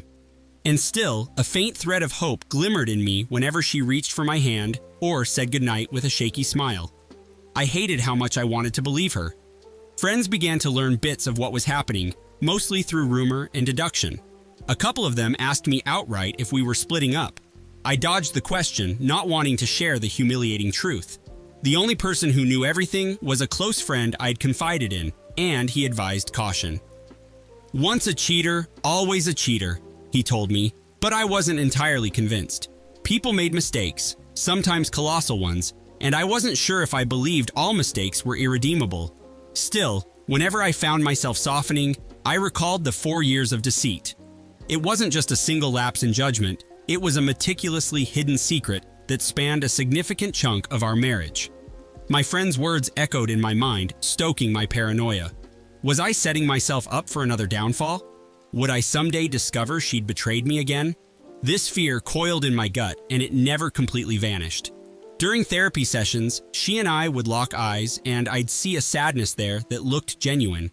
I wondered if that sadness was for me or just for her own regrets. The counselor reminded me that true reconciliation required mutual vulnerability, but how could I be vulnerable when I felt so raw? Eventually, we began the halting steps of intimacy again, small gestures of physical affection, an arm around the shoulder, a brief kiss, fingers laced together for just a moment. Each one was a test of my trust, and every time I felt a knot of tension in my chest. She sensed it too, and often withdrew first, uncertainty etched on her face. Even so, the tension between us sometimes melted, replaced by a tentative warmth that reminded me of better days. We started watching movies together, a pastime we'd abandoned long before her confession. We laughed at old comedies we used to quote back when everything felt simpler. Then the credits would roll and reality would flood back in. There was no escaping the truth. On some evenings, she slept in the guest room. On others, I found her asleep on the couch, apparently too restless to settle. My own sleep remained fragmented by dark dreams, and I'd wake up panting, forced to remember the real nightmare was living with a wife who confessed to a 4-year affair. Yet, oddly, each new sunrise felt like a chance, albeit a painful one, to see where this could go. Part of me hated myself for allowing even that glimmer of optimism. I woke up that morning with a heavy ache in my chest, fully expecting to spend the day recovering from a nasty cough that had plagued me for a week. I had already called in sick to work, thinking I could rest in peace for once. My wife, Alyssa, had left earlier, saying she had some errands to run before meeting with our landlord about renewing our lease. We had been living in that apartment for 2 years, and although we occasionally struggled to pay the rent on time, the landlord, Mr. Jacobs, had always been lenient. He said we were good tenants and rarely caused trouble. I appreciated his flexibility, but I resented how cheerful he was around Alyssa, always flashing that too familiar grin. I chalked it up to him being friendly, never suspecting there might be a hidden motive. Around midday, I staggered out of bed, my chest still tight, and forced myself to drink some tea. By then, I felt well enough to at least watch a movie or catch up on a show. I was flipping through streaming services when I heard a strange noise coming from the living room. At first, I assumed it was just the wind rustling through the open window, or maybe the neighbor's cat sneaking in, but the sound persisted, soft and rhythmic. My curiosity got the better of me, so I set my mug on the table and crept toward the noise, trying not to hack up a lung along the way. Each step I took made the sound more distinct, a sort of murmuring and muffled laughter. My heart rate spiked in confusion. Alyssa should have been out. Did she come back early? If so, who was she talking to in hushed whispers, as though they were telling secrets? Curious. As I rounded the corner, I found myself staring at a sight so outrageous that I almost believed I was hallucinating from a fever. Alyssa was wrapped around Mr. Jacobs, lips locked in a passionate kiss, both of them pressed against the couch as though they were starved for each other's touch. My breath caught in my throat, and I nearly dropped to my knees. I couldn't look away, but couldn't bear to watch either. It felt like an out-of-body experience, as though I was seeing something from someone else's life. My first instinct was to cough loudly or slam a door, anything to shatter the illusion. Instead, I just stood there, numb and trembling in the half-lit room.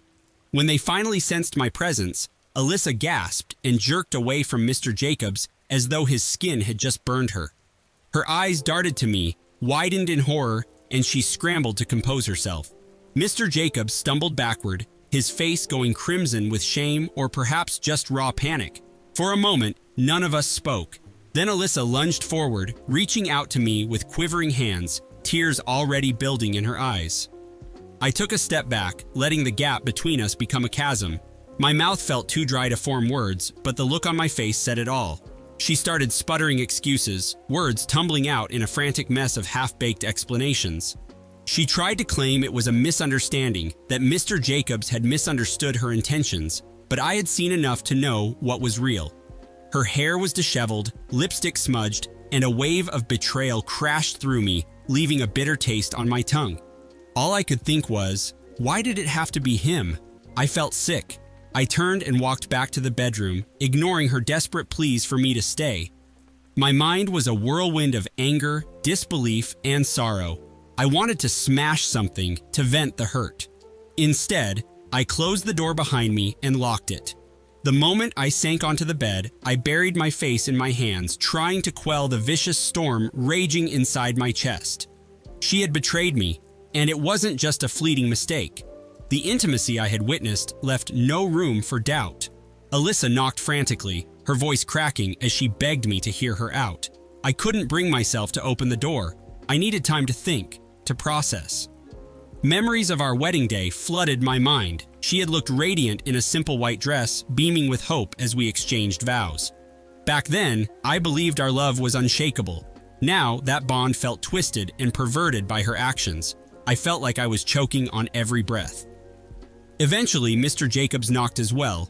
He apologized through the locked door, explaining that he'd been caught up in something he never intended to escalate. The nerve of him to speak so casually, as though it was a minor slip-up. I wanted to scream at him to leave, but my throat felt paralyzed by emotion. Finally, I heard the front door open and close, followed by Alyssa's muffled sobs. Night came, and I stayed in the bedroom, ignoring the growl of my stomach and the dryness of my throat. At some point, Alyssa slid a note under the door, begging for a conversation. The words were scrawled in her familiar handwriting, tear stains blotching the ink. I read it over and over until the letters blurred. I sank into anguish. In the morning, I finally stepped out. Alyssa was sitting at the kitchen table, her face pale and puffy from crying. The moment she saw me, she rushed forward, arms outstretched, but I sidestepped her embrace. I told her I needed answers, not empty apologies.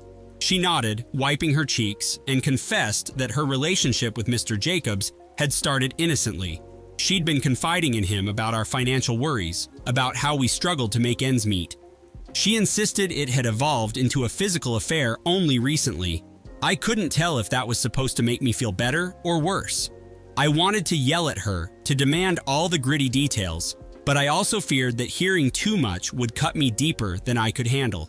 So I settled for the basics: how long, how often, and whether she had ever considered leaving me. She claimed she never wanted to leave me, that she still loved me, and she begged me to give her a chance to prove it. My head spun, my thoughts colliding. Was this a moment of weakness or a sign that our marriage was already broken? When I asked about Mr. Jacobs, she insisted she would end it immediately. She'd do whatever it took to fix things. She was willing to move, to find another place, maybe even get a second job to help our finances. Desperation clung to her every word, and though my heart ached, I couldn't simply let go of the betrayal. I told her I needed time and space, and she agreed, promising to sleep on the couch until I decided what came next. For days, we lived like strangers. Alyssa tiptoed around me, cooking meals I barely touched, leaving notes of apology I rarely read. At work, I functioned on autopilot, numb and resentful. One night, about a week after I caught her, Alyssa broke the silence by entering the bedroom cautiously.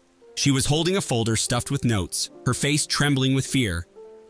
She sat down on the floor by the foot of the bed and explained that she wanted to show me something important. Inside the folder were pages upon pages of handwritten drafts. It was her novel, the one she had spent 3 years crafting. I remembered how she often stayed up late, typing away with dogged determination.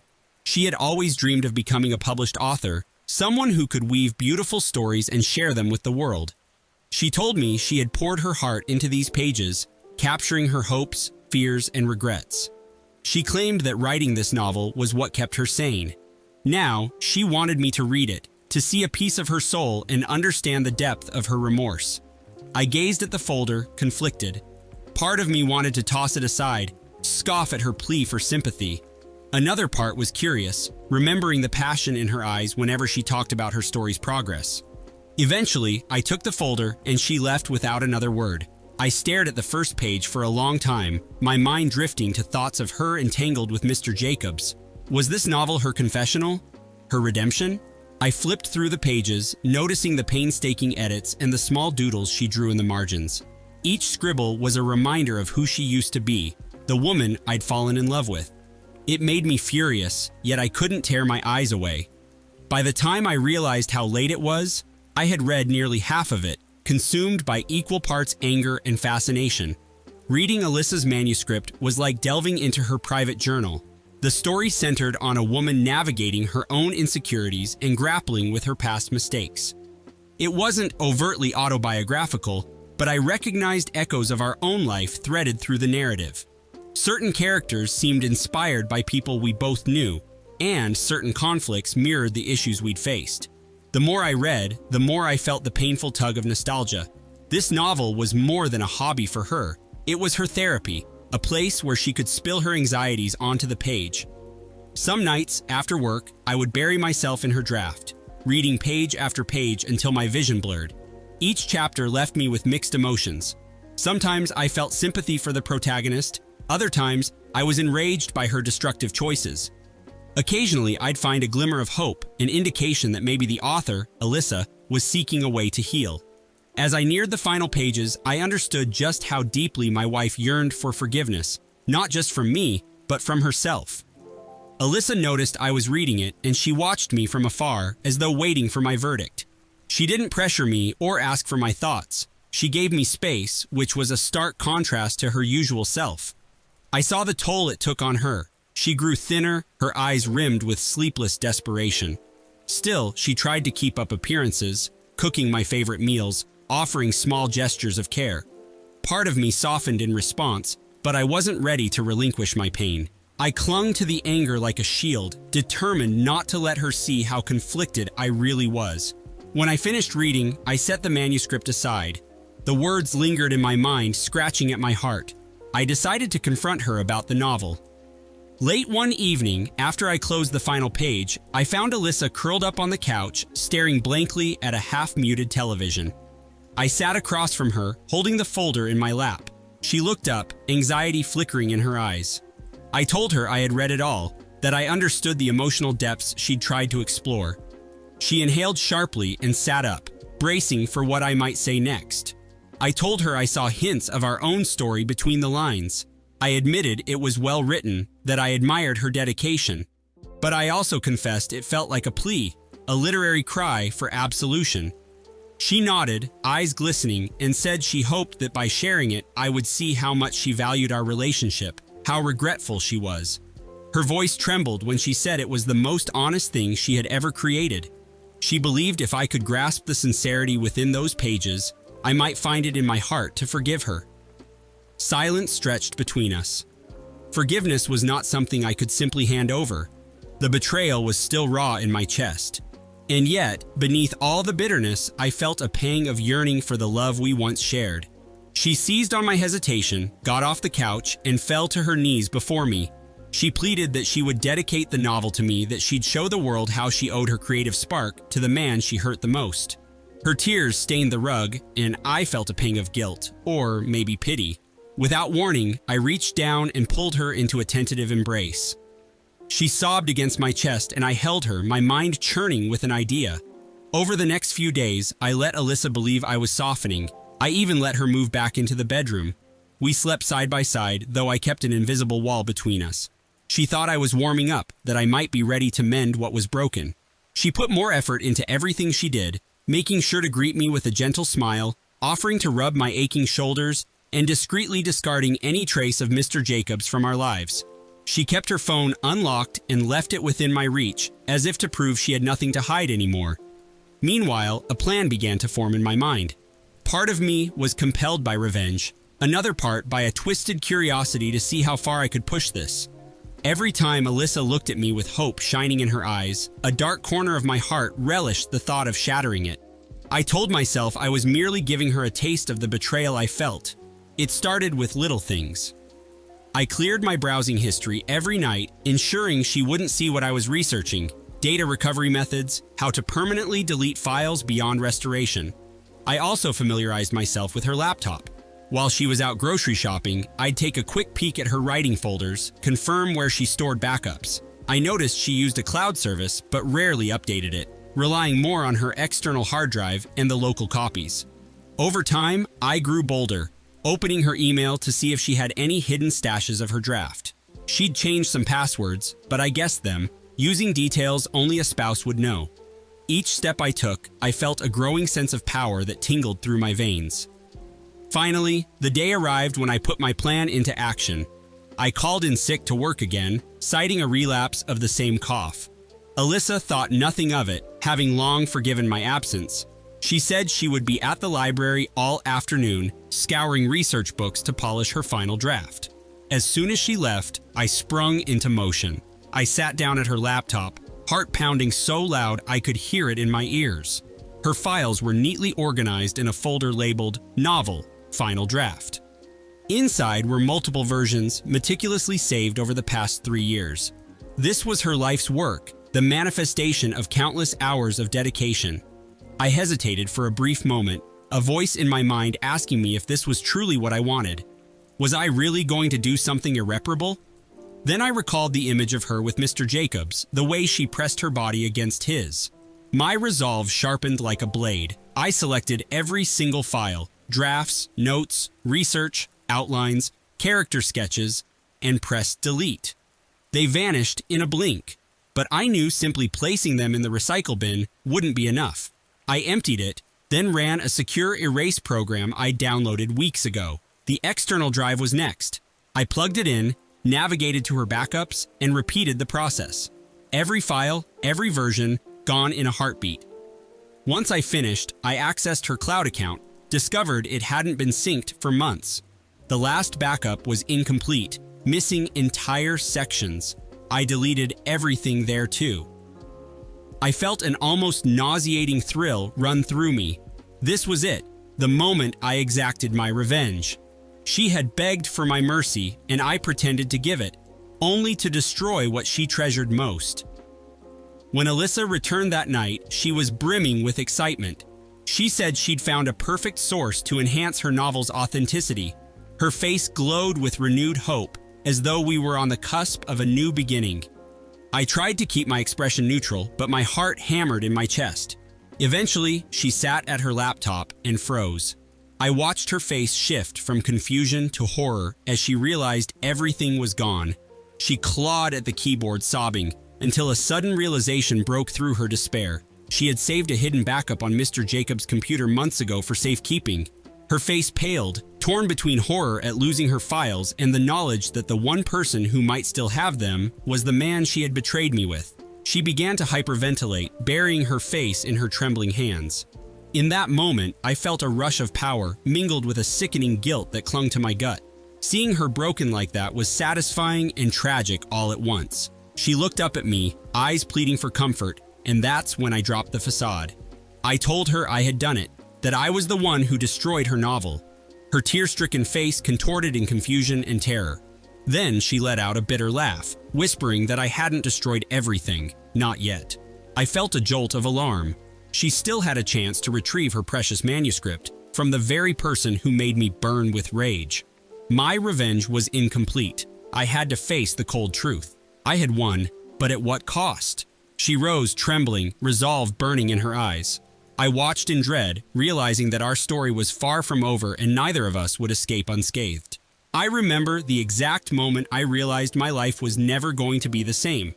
It was a late Saturday afternoon, and I was sitting at the kitchen table, flipping through the mail like I had done for 2 decades of my married life. Sarah was in the living room, pretending to read a magazine but stealing glances at her phone. She had done this often enough that I finally recognized the pattern, though I'd been blind to it for weeks. When I looked at her, she quickly set the phone aside, feigning an interest in a gardening article she'd never bother with under normal circumstances. Something about the tension in her posture and the tiny tremor in her fingers told me the truth. I'd never felt so sick in my entire life. For 23 years, Sarah had been my partner, my anchor, my best friend. It was never a fairy tale marriage, but we had stuck together through every crisis. We had raised 2 children, cared for her elderly father, and mourned when my mother passed away. Our connection ran so deep that I assumed it could withstand any force from the outside world. But that was before I noticed the glimmer in her eyes and the secrecy wrapped around her every move. My suspicion began as a single thread of doubt, something I brushed away as paranoia, but it rapidly grew into a thick rope that felt like it was strangling me. That day, I decided to confront her, even if it meant tearing apart the world I'd painstakingly built around our marriage. I couldn't tolerate the nagging feeling that my trust was unraveling by the second. That confrontation, although it only scratched the surface, set in motion the series of events that would change everything. I asked her directly, "Sarah, is there something you need to tell me?" My voice shook. I could see her flinch. She looked at me with wide eyes that brimmed with fear, as if she'd hoped I'd never dare to question her. Her denial was immediate, but unconvincing. She stammered something about feeling tired and overworked, dismissing my concerns with a shrug. But I couldn't let it go. After all, we had promised each other years ago to never let misunderstandings fester. The look she gave me, however, was so empty that it nearly broke my heart. I realized then that our marriage was on the brink of a precipice, and if I didn't act, it would tumble over, lost forever. I spent the rest of that night wrestling with my suspicions. Sleep came in fitful bursts, haunted by images of Sarah laughing with someone else, whispering secrets I believed were meant for me. When morning arrived, she said she was going grocery shopping and asked if I needed anything. She sounded almost normal, like the day before had never happened. I told her to pick up the usual items, though all I wanted to say was, "Don't lie to me anymore." The weight of deception pressed down on me. My mind wouldn't stop conjuring possible scenarios. Maybe she had reconnected with an old high school sweetheart, or she'd met someone new at her office. I tried to recall any changes in her routine, any unexplained late-night calls, and yes, there had been a few. Her phone's text notifications, which she used to check nonchalantly in front of me, had been hidden more often. "It's just my coworker about a project," she'd say casually. Those words now echoed with a resonance that made me sick to my stomach. Sunday wore on, and she returned with groceries, everything neatly bagged. I helped her put them away, noticing how she deliberately avoided my eyes whenever I spoke. She would hum some nameless tune, focus on the tomatoes, or comment on the weather. Anything to dodge a direct conversation about the previous day. I could sense the walls closing in on both of us, but I wasn't ready to escalate. After dinner, we both lingered in the living room, the TV on, but neither of us paying attention. Our children, grown and living out of state, wouldn't be around to sense this tension. It was just her and me, and the unspoken gulf between us was like a canyon we dared not acknowledge. Before bed, she gave me a perfunctory kiss on the cheek, something we hadn't done in years. That simple act, which should have felt like reassurance, struck me as a gesture meant to quell my suspicions. My resolve firmed in the following weeks. I became an amateur detective, combing through phone bills and scrutinizing credit card statements for odd charges. It felt wrong, but what else could I do when my gut told me the woman I had trusted for decades was hiding something important? I uncovered small inconsistencies, a restaurant charge in the middle of a workday, mysterious phone numbers that appeared during odd hours, and unexplained ATM withdrawals. Each clue poked another hole in my chest, letting out whatever remained of my faith in our marriage. I wanted to scream at her, confront her with the evidence, demand the truth, but I held back. Instead, I tried to watch her more closely. I studied her expressions, hoping she'd slip. My anxiety grew until I found myself trembling at random moments, my mind racing to figure out what she might be doing whenever she left home. Then, one night, everything came to a head. She received a phone call around 10, and I could see panic flash across her face. She walked into another room, but I could hear the muffled sound of a man's voice on the other end. I followed her, my heart pounding so loud that I was sure she'd hear it. She spoke in hushed, urgent tones, as if trying to keep the conversation brief. When she hung up, she froze. I was standing right there, our eyes locked, and I knew. She broke first, tears filling her eyes, and all she managed to say was, "I'm sorry. I never wanted it to turn out like this." I felt a hot surge of rage, betrayal, and sorrow, all merging into one wave that crashed over me. I demanded to know who he was. She hesitated before revealing his name, Robert. I'd never even heard of him. Sarah's confession came in fragments over the next few days. She claimed the affair started as a friendship, a shoulder to lean on when work stresses piled up. Robert was charismatic, a smooth talker who made her feel appreciated. They had met at a charity event she had attended through her company, and what began as harmless banter morphed into something darker behind my back. She said it had been going on for months, months of lies, months where she and I had traveled to see our daughter's college graduation, had gone out for our anniversary dinner, and shared a bed every night, albeit with growing distance. Each revelation was like salt in a wound that refused to close. I felt furious, humiliated, and heartbreakingly powerless. Part of me wanted to scream at her, ask how she could betray everything we'd built for a fling with someone she barely knew. But another part of me couldn't stop loving her, even with my heartbreak. Those conflicting emotions tore me apart. Some nights, I slept in our bedroom while she cried in the guest room.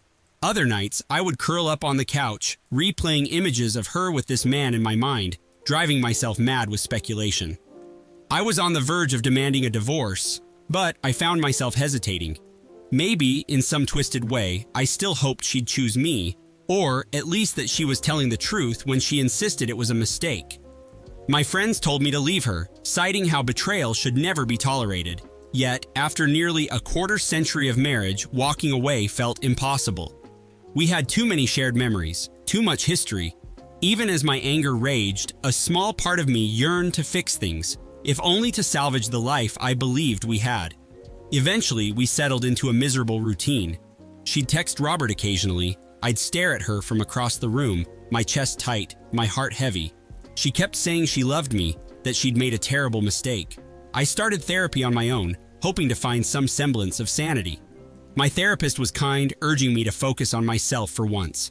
After years of compromise and devotion, I realized I had lost a big part of my identity. Who was I beyond being Sarah's husband and the father of our children? The question haunted me. I tried to distract myself with work, but my productivity plummeted.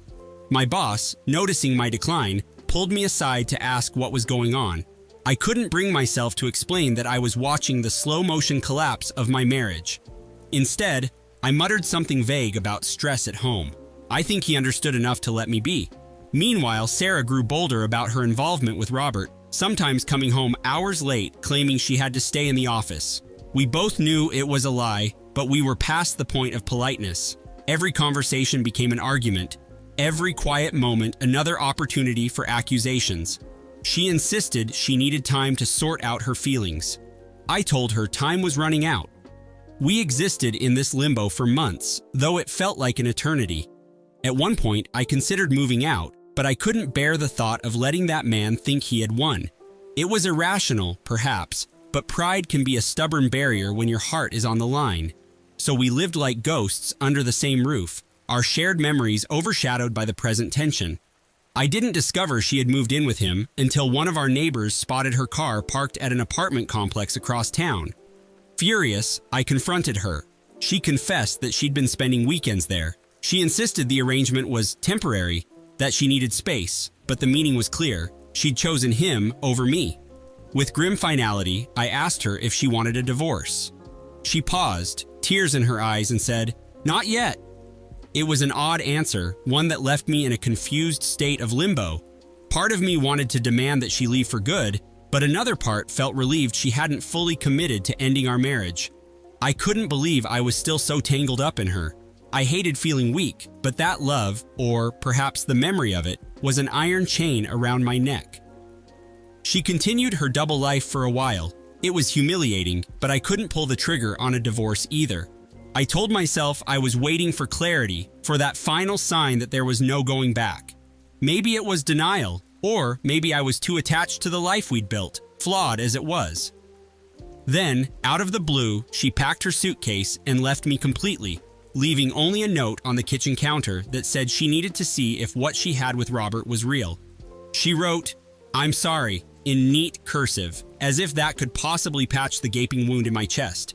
When I read her words, a part of me finally broke. I howled in pain, throwing the note across the room, my tears mixing with the realization that everything I'd known was gone. I thought about calling our kids, but I didn't want to burden them. That was the darkest night of my life. I slid into a depression that felt like drowning. I stopped going to therapy, skipping sessions because I couldn't bear to speak the same words over and over again. I developed a routine of lying awake most nights, replaying the last few years of our marriage. I thought about all the times I might have neglected her and how those little cracks could have led to the chasm we faced. I went through every anniversary card, every Polaroid of our family vacations, and asked myself if there was some clue, some sign I had missed that would have warned me this was coming. Our children called occasionally to check on me, and I lied, telling them I was just fine, that their mother and I were sorting things out. I didn't want them to hate her, even though I was furious. In time, they'd learn the truth, but I couldn't bear to drag them into the middle of it. About 3 months after she left, I tried to move on. I even signed up for a dating app, but deleted it the next day. The thought of replacing Sarah felt too strange, too foreign. We had spent more than half our lives together. Meanwhile, I heard rumors. A mutual friend mentioned that Sarah was living with Robert, and they seemed happy, at least on the outside. I tried to banish images of them going out on date nights, sharing secret smiles, cooking dinner in that new apartment. Everything we used to do. Bitterness ate at me. I found myself lashing out at innocent coworkers, snapping at waiters in restaurants, drifting into a fog of resentment. My boss suggested a leave of absence, fearing I was headed for a breakdown. I seriously considered it, but decided that burying myself in work was less painful than facing an empty house. As time crawled on, the humiliating reality sunk deeper. Sarah wasn't coming back, at least not in the way she once had. Then, one afternoon, I received a call I never expected. It was her. The moment I heard her voice, my pulse raced. She asked if we could meet. She sounded nervous, almost regretful. I said yes, despite the knot in my stomach. We chose a small cafe on the outskirts of town, a neutral location. She arrived before me, and I saw her sitting at a corner table, a coffee cup untouched in front of her. She looked thinner, more fragile, but there was a spark in her eyes that reminded me of the woman I fell in love with. I sat down, and for a long moment, neither of us spoke. Finally, she sighed, wringing her hands. "Robert and I split up," she whispered. I felt a flicker of grim satisfaction, but also confusion. She went on to explain how he had lost interest in her or that they argued constantly. The romance that had seemed so irresistible apparently couldn't stand up to real-life pressures. I tried not to let her words cut me, but it was impossible. Every syllable reminded me that I had been discarded for someone who ended up rejecting her. She apologized profusely, tears running down her cheeks. She said she realized she'd made a horrible mistake and wanted to come home. My initial reaction was shock. After all this time, she thought we could just reset everything? I told her I needed time to think, and she nodded, as if expecting that answer. We parted without hugging, without any promise. She left me sitting alone, staring at her still full cup of coffee, wondering if I could ever forgive her. I spent the next week in turmoil. Friends told me I would be a fool to take her back. My heart, however, refused to follow logic. I remembered the Sarah I once adored, not the one who betrayed me. I weighed every possibility, from reconciliation to permanent separation. I made a list of pros and cons, trying to quantify the intangible. By the third day, the list was torn up, useless. My love for her couldn't be measured like that. The night before I was supposed to give her an answer, she showed up at my door unannounced. She looked like a mess, her eyes red from crying. I let her in, and she sank onto the couch, burying her face in her hands. She admitted how wrong she'd been, how foolish she felt for chasing a fantasy that imploded. She claimed she'd do anything to make it right, to rebuild my trust. Her desperation was tangible, but so was my anger. I told her that trust wasn't a switch I could just flip on again. I laid out the pain she'd caused me, how her betrayal had cost me months of agony, how I'd lost faith in the very institution of marriage. She listened, tears streaming down her cheeks, taking every word like a punishment she believed she deserved. When she tried to reach for my hand, I didn't pull away, but I didn't hold hers either. After a while, she stood up to leave, defeated. Something inside me cracked at the sight of her sorrow, and before she could walk out, I told her she could stay the night in the guest room. She looked at me with cautious hope. I reminded her that this was not forgiveness. It was a chance to talk more in the morning. She nodded and quietly went upstairs, leaving me alone with a storm of conflicting emotions. The days that followed were a test of my resolve. Sarah cooked dinner, cleaned the house, and tried to reinsert herself into my life, but I resisted any sign of normalcy that might erase what she had done. We spoke in awkward half-conversations about bills, chores, and the kids, avoiding the subject of Robert as if his name was a poison that could taint the air. Every time we brushed against deeper issues, I'd see tears forming in her eyes, and I was never sure if they were out of guilt or genuine sorrow. Slowly, we began discussing therapy, perhaps a couples counselor, if we were serious about mending anything. On one particular evening, we sat down at the dining room table to share a meal, something we hadn't done in many months. My appetite was nearly non-existent, but I forced myself to eat. Sarah tried to break the tension, recalling a family vacation to the beach years ago, how the kids had buried me in sand. I chuckled despite myself, remembering simpler times. She seemed encouraged, and for a moment, I caught a glimpse of the person I used to cherish. But the moment shattered when I remembered she had once laughed like that with Robert. I couldn't help but wonder if they had inside jokes, memories that would haunt me forever. That night, I barely slept. My mind kept replaying old regrets and new pains, weaving them into a tapestry of uncertainty. By the time dawn arrived, I decided to gather my courage. We needed a frank conversation about whether we could truly rebuild what was left. So I confronted her in the morning, telling her my fears, my anger, my lingering love that felt battered but not entirely destroyed. She listened, nodding, her face streaked with tears. Then she did something unexpected. She told me I was free to leave, that she wouldn't blame me if I wanted a divorce, that she deserved every consequence. Something about her willingness to let me go gave me pause. Over the next several days, we began a cautious dance around each other's vulnerabilities. We decided that if we were to attempt reconciliation, it had to be on new terms. We planned to see a marriage counselor together, something we had never done in all our years. On the morning of our first session, I felt an odd mix of dread and anticipation, as if we were heading to a surgery that might save our relationship or confirm it was terminal. Sarah wore a modest blouse and minimal makeup, looking more like the woman I married than the one who left me. In the counselor's office, we sat on a plush couch, separated by a few inches that felt like miles. We each poured out our grievances, resentments, and buried hopes. Sarah admitted she had been starved for attention, feeling that I had taken her for granted. I admitted I had let routine take precedence over romance. She apologized for her affair, calling it the biggest mistake of her life. I found myself fighting back tears as I described the betrayal, how it wounded not just my heart, but my sense of identity.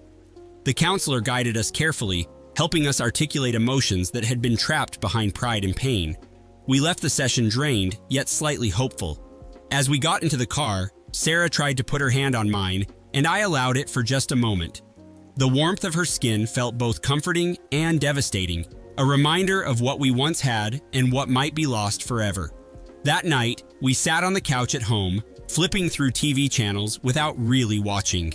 Eventually, she turned the TV off, faced me, and said, "I know this is just the beginning, and I'm scared, but I'm here if you'll let me be." I nodded, still not ready to trust her, but unable to deny my love. In the weeks that followed, we attended more counseling sessions. We tackled our communication issues, uncovering layers of resentments accumulated over the years. Sarah tried to explain her mindset during the affair. She felt I had drifted away, that we were living parallel lives under the same roof. Robert's attention made her feel visible. While I understood the logic, it didn't erase the sting of betrayal.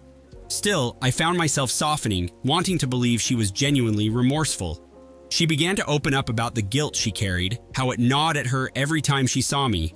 She mentioned nightmares, her mind punishing her with images of me discovering her and Robert in bed.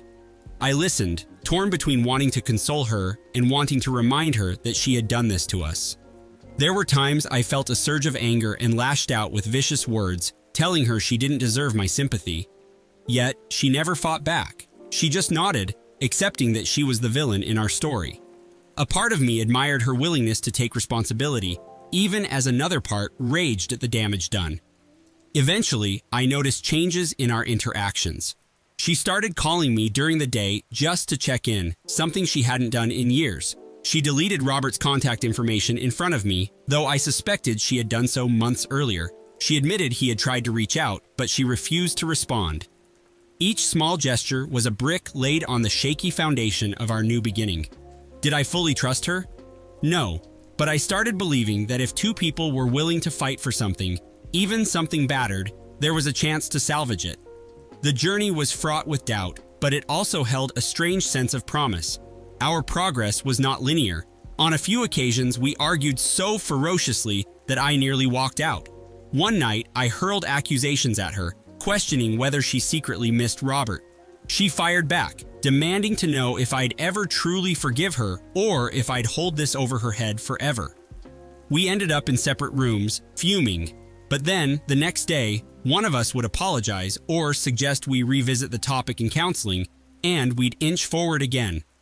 The repeated cycle of conflict and resolution was exhausting, but it also revealed how desperately we both wanted to repair what was broken.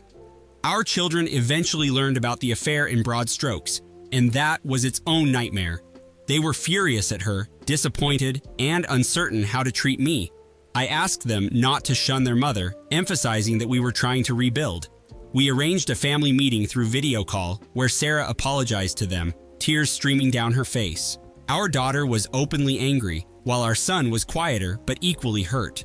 They needed time to process, just as I did. After that conversation, Sarah locked herself in the bathroom to cry, and I found myself comforting her, despite my own wounds. As odd as it sounded, that moment highlighted our tangled emotions. I was her victim, her husband, and her comforter all at once.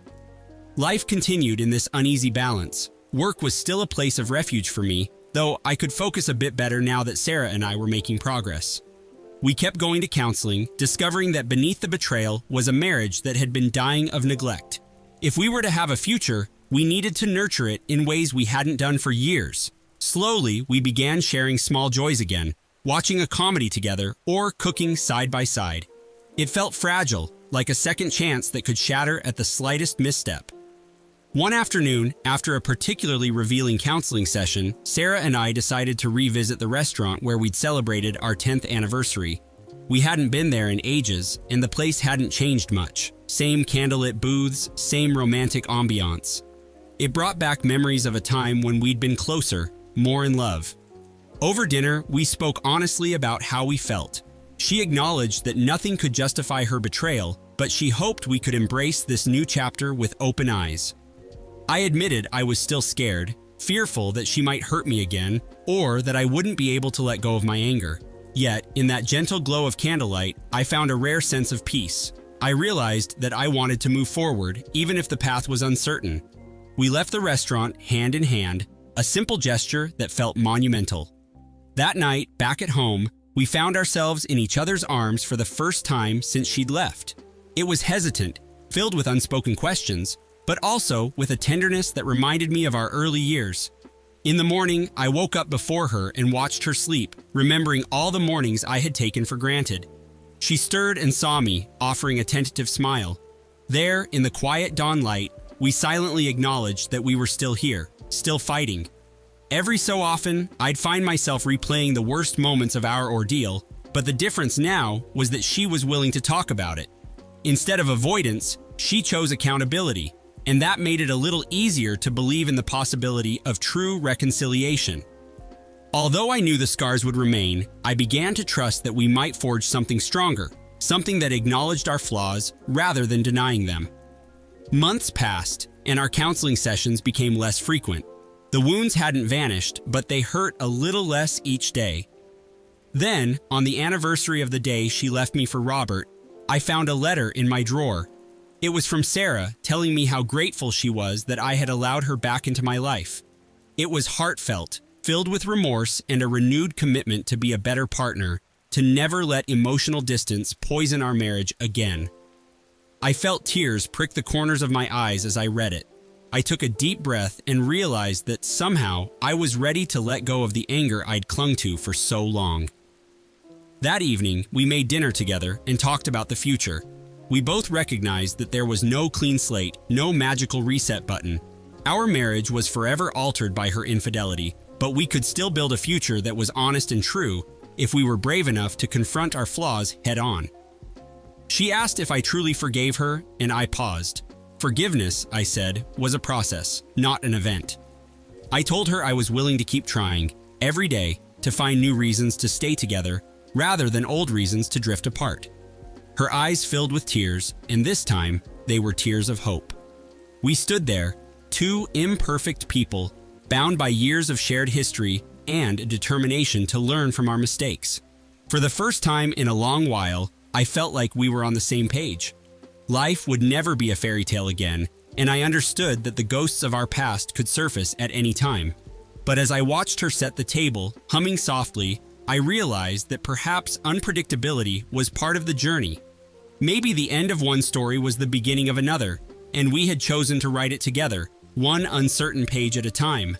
In the months that followed, however, a subtle tension lingered.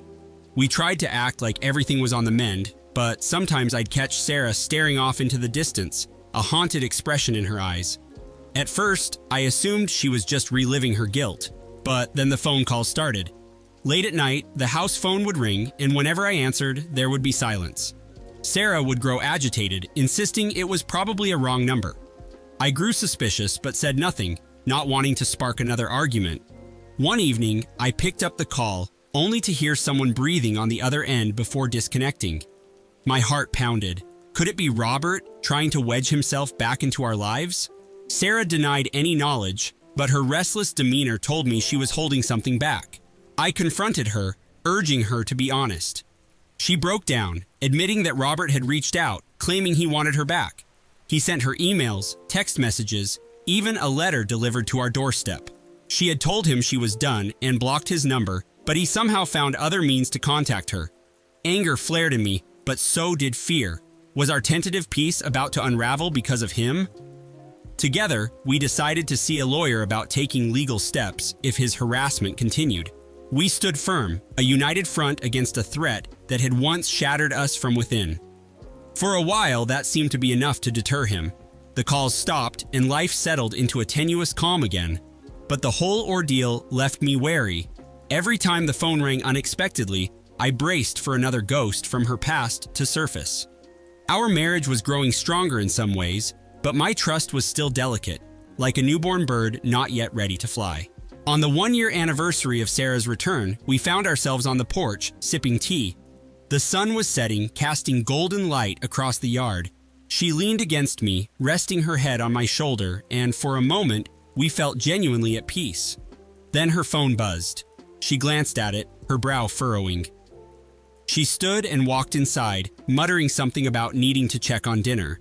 Immediately, I sensed that old pang of anxiety. It could be a work message, or it could be something else. My mind raced with dreadful possibilities. I decided, in a moment of weakness or perhaps desperation, to follow her.